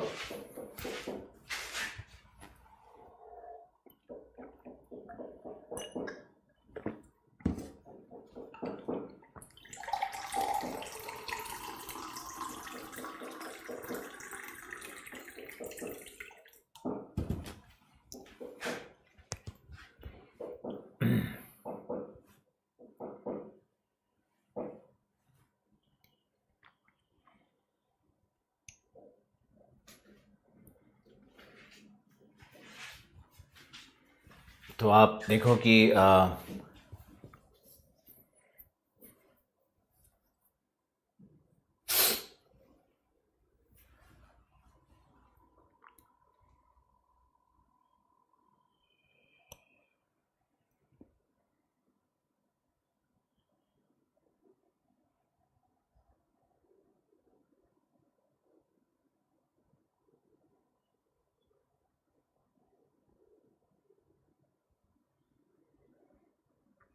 फ्रेंच प्रोविंस क्यूबेक को कहते हैं। ये पूरा क्यूबेक है ना, ये फ्रेंच प्रोविंस है। फिर ओंटारियो पांचवा है, ओंटारियो को कहते हैं लेक स्टेट। ओंटारियो हमारा लेक स्टेट हो गया। आप देखो कितना सारे जितने भी लेक हैं सबकी सीमा ओंटारियो से टच कर रही है, इसीलिए इसको लेक स्टेट कहते हैं। कनाडा का लेक स्टेट है नंबर 5। उसके बाद है मैनिटोबा, सस्केचुआन, एल्बर्टा। तो ये तीनों को मिला करके, ये तीनों को मिला देंगे तो ये कहलाता है प्रेरी प्रोविंस, प्रेरी स्टेट्स कहलाता है ये। जैसे अमेरिका में प्रेरी स्टेट्स था, वैसे ही यहां भी एल्बर्टा, सस्केचुआन और मैनिटोबा को प्रेरी प्रोविंस कहा जाता है। तो ये हमारा हो गया रीजन नंबर 6। स्टेट वाइज देखोगे तो ये हो गया मैनिटोबा छठा, सातवां, आठवां। और ब्रिटिश कोलंबिया में आओगे तो ये है हमारा सातवां नंबर। छठे में हमने 3 को मान लिया है, इसका ध्यान रखना है आपको। 3 स्टेट छठे में हमने गणित कर लिया है, क्योंकि तीनों लगभग एक जैसा ही है।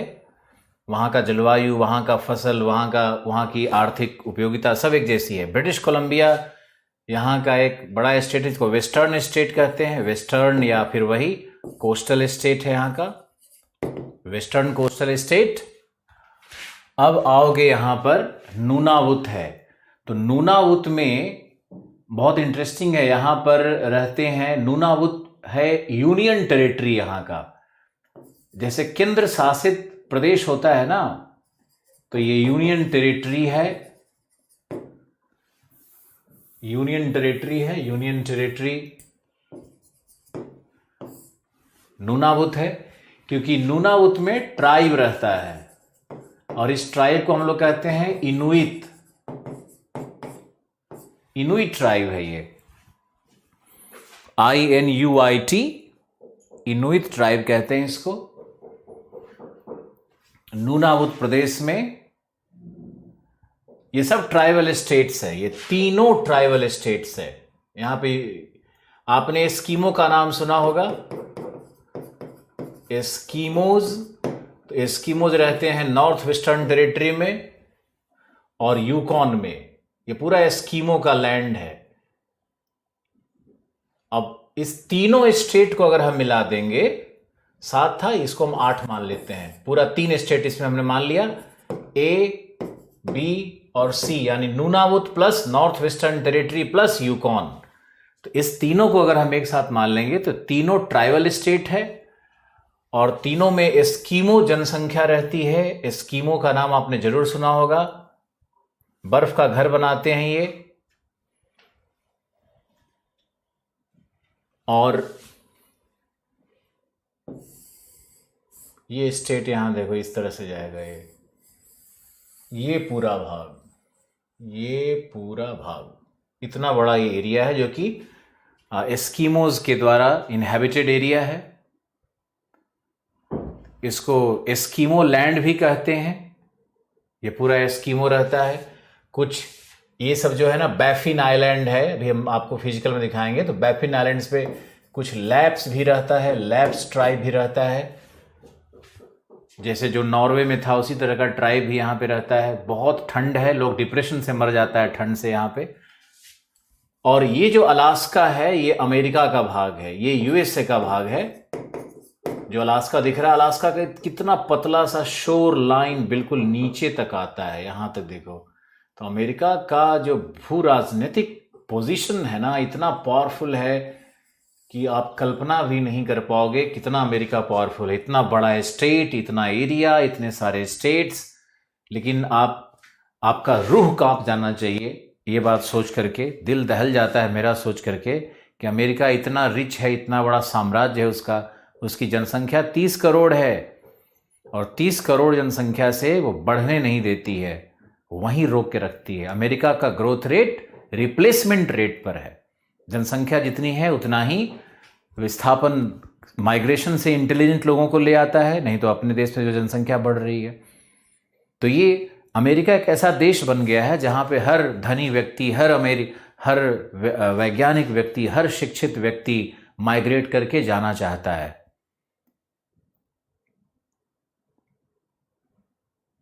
कनाडा में इंडियन पीपल ज़्यादा है।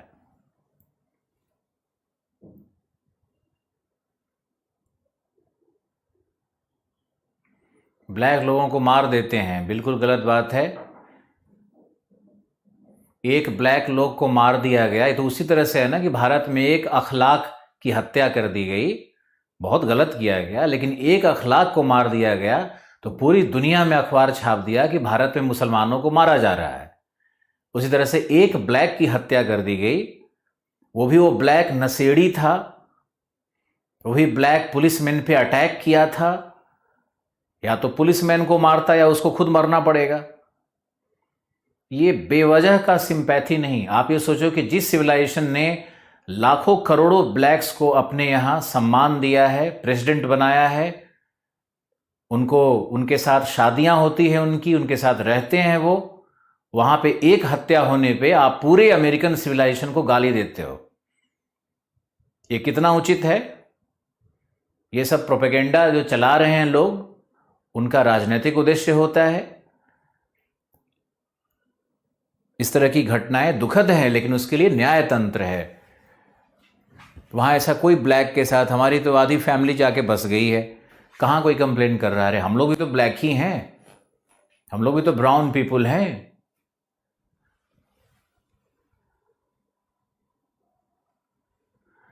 अब हमारे छात्र शुरू हो गए, आप बीजेपी से प्रभावित लगते हैं, आपके आंख में चश्मा ही लगा है, अब हम क्या कर सकते हैं बताओ? कुछ भी बोले उसमें कोई ना कोई, उधर बोलते तो बोल देते मार्क्सवादी हैं, इधर कभी बोलेंगे बोल दोगे ये वादी हैं।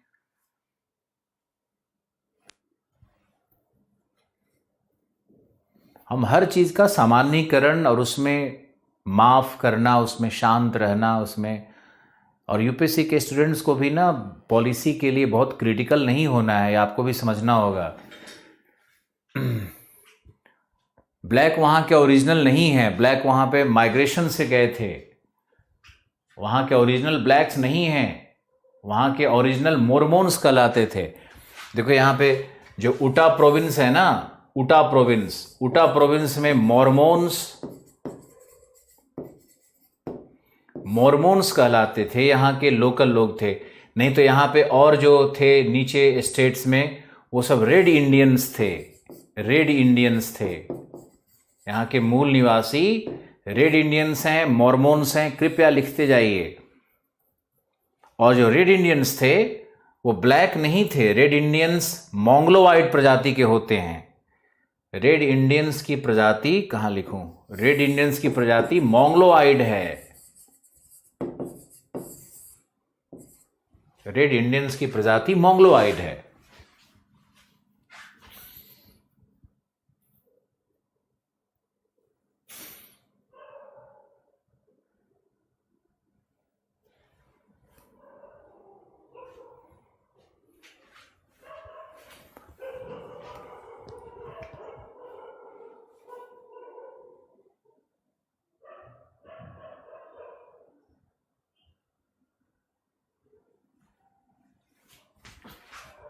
चलो ओके, रेड इंडियंस ये ब्लैक कहीं नहीं रहते थे। आप लोग को वहम रहता है इस तरह का कि ब्लैक वहां के मूल निवासी थे, ऐसा कुछ नहीं है।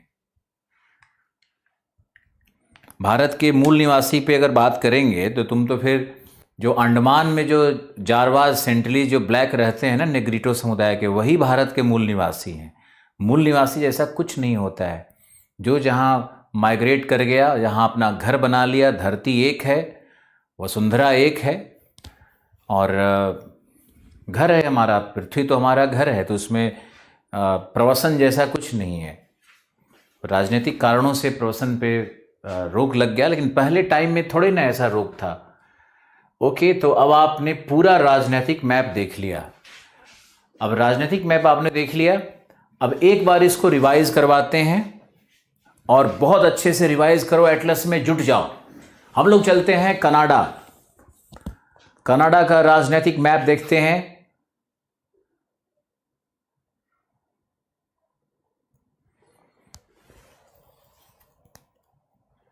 सुमित कुमार, हम लोग मिक्स हैं, ब्लैक एंड वाइट। हम लोग क्या हैं हम बताएंगे आपको। शैक्षणिक आधार पे चीजों को जानना चाहिए।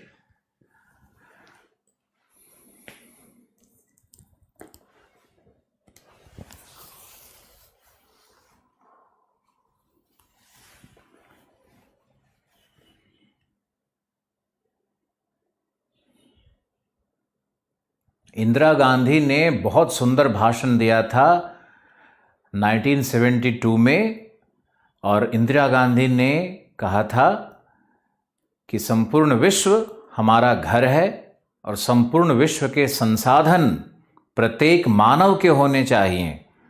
और इंदिरा गांधी के इस थ्योरी को कहा गया था ग्लोबलाइजेशन ऑफ रिसोर्स, संसाधनों का वैश्वीकरण। तो ग्लोबलाइजेशन ऑफ रिसोर्स की संकल्पना थी इंदिरा गांधी की। आर्थिक भूगोल में कभी बात करेंगे। ओके,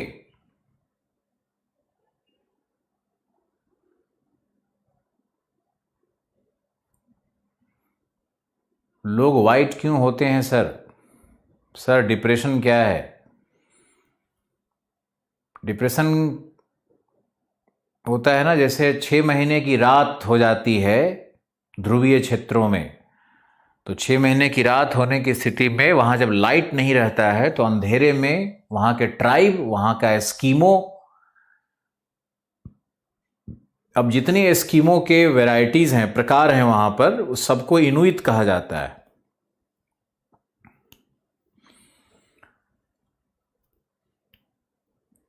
चलो ओके, आप लिखो, और सॉरी आप देखो, कनाडा का निकालो। कनाडा में सबसे पहले चलते हैं सेंट लॉरेंस नदी पर, वहां के मुख्य नगरों को देखा जाएगा।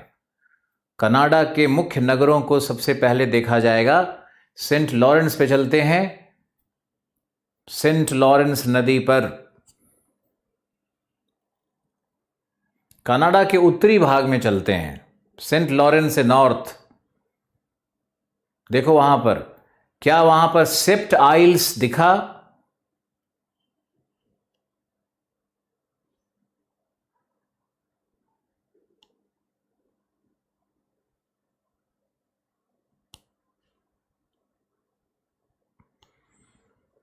यूएसए के लिए मैंने रिप्लेसमेंट रेट शब्द का प्रयोग किया था। रिप्लेसमेंट रेट होता है 2.1% जनसंख्या वृद्धि का।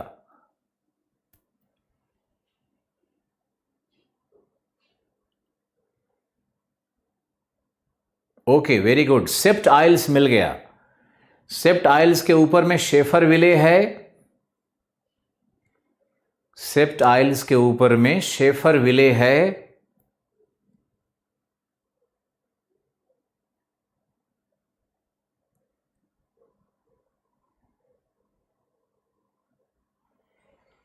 भूपेंद्र को मिल गया, वेरी गुड। अब आप नोट करिए, लिखिए सेप्ट आइल्स एवं शेफर विले। सेप्ट आइल्स एवं शेफर विले लौह अयस्क के सबसे बड़े उत्पादक हैं कनाडा में।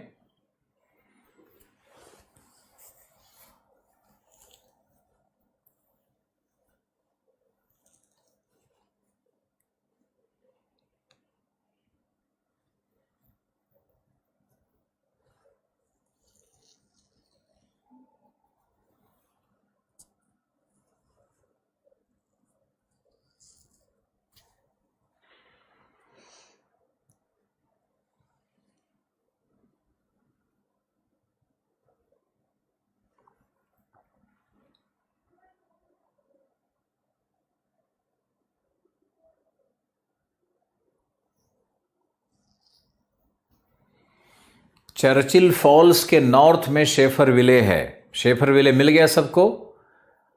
अब आगे लिखो, आगे लिखो कि यहां पे लौह अयस्क के विशाल भंडार हैं, क्योंकि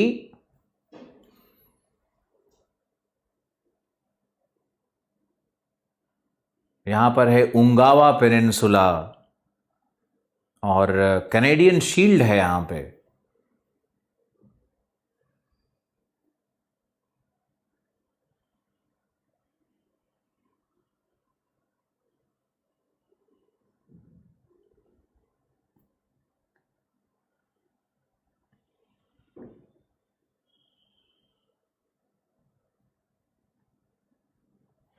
नहीं मिला कोई बात नहीं है, शेफर विले छोड़ दो, नहीं मिल रहा है तो सेप्ट आइल्स है, लिख लो सेप्ट आइल्स शेफर विले।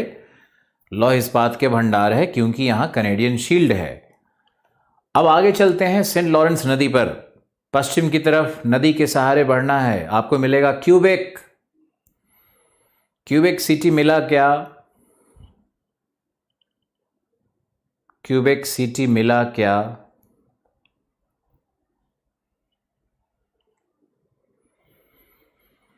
क्यूबेक में लिख लो, इसे फ्रेंच प्रोविंस कहते हैं। क्यूबेक सिटी में लौह इस्पात उद्योग है,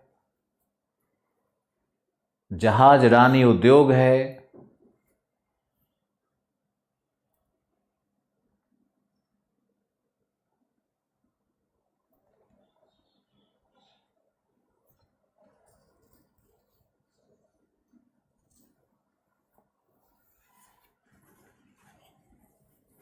वेरी गुड, आगे चलते हैं।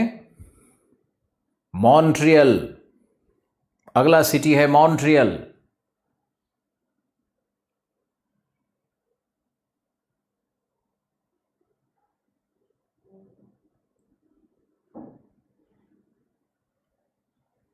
मॉन्ट्रियल मिला।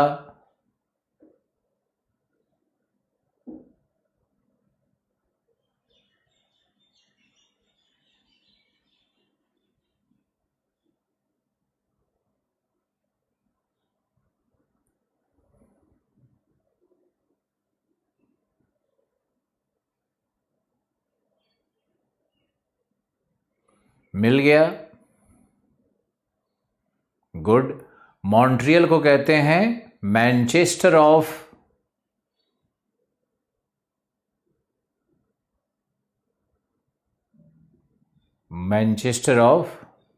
मॉन्ट्रियल प्रोटोकॉल याद है, ओजोन लेयर वाला मॉन्ट्रियल प्रोटोकॉल है। और यहाँ पे सूती वस्त्र उद्योग भी है मॉन्ट्रियल में, मैनचेस्टर ऑफ कनाडा। लौह इस्पात भी है।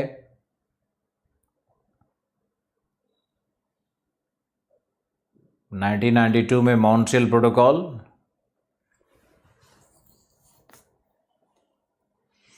और paper industry, paper and pulp industry, Deepak Arya लिख रहा है अखबारी कागज, वेरी गुड।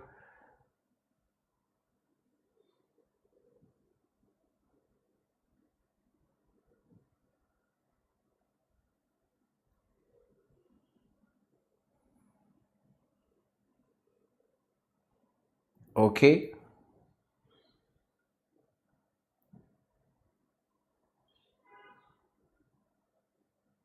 मॉन्ट्रियल तो मिलना चाहिए था। फिर मॉन्ट्रियल के बाद लिखो, देखो ओंटारियो, ओंटारियो मिला।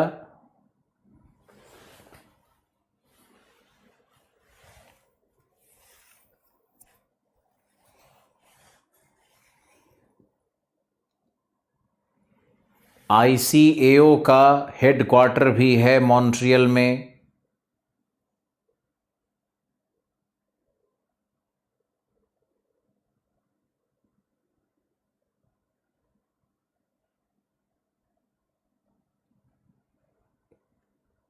ओंटारियो मिला। ओंटारियो को बर्मिंघम ऑफ कनाडा कहते हैं, लौह इस्पात के लिए है।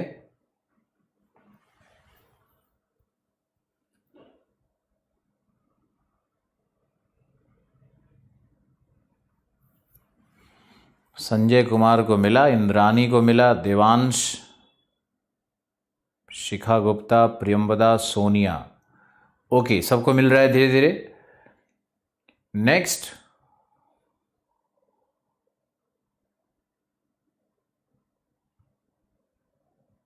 वहीं पे देखना ओटावा, ओटावा, ओटावा में जाओ।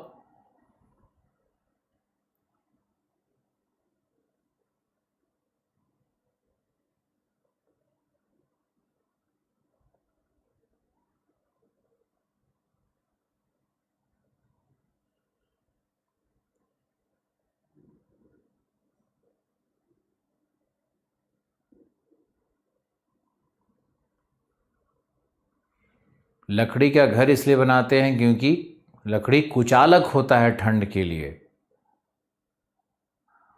ओटावा नदी और झील पर नहीं है, यह ओटावा नदी पर है, ओटावा नदी पर है, लेकिन जल मार्ग से जुड़ा हुआ है। लेकिन लेक रीजन पे नहीं आता है। ओटावा राजधानी है वहाँ की।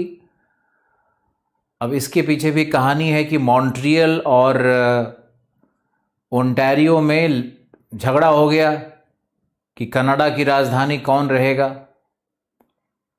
अब कनाडा की राजधानी कौन रहे, तो अंत में निर्णय लिया गया कि एक नए शहर की स्थापना की जाए और उस नए शहर को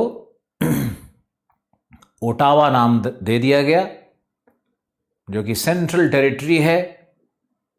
कैसे है चंडीगढ़, दिल्ली, इस तरह का यूनियन टेरिटरी बन जाता है।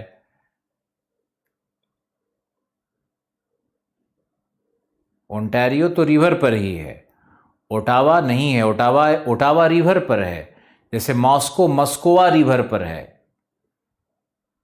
मॉस्को मस्कोवा रिवर पर है, वैसे ही ओटावा रिवर पर ओटावा है। आज के लिए इतना ही। आपसे फिर मिलेंगे। रिवीजन करते रहो, जितनी बार रिवाइज करोगे उतना लाभ मिलेगा। एक दो बार वीडियो को भी देखो। बहुत बहुत नमस्कार, बहुत बहुत धन्यवाद, बहुत खुश रहिए और मिलते हैं आपसे। Take care, bye bye. Thank you Pushpendra, Prem, Piyush, Shikha, bye bye, take care all.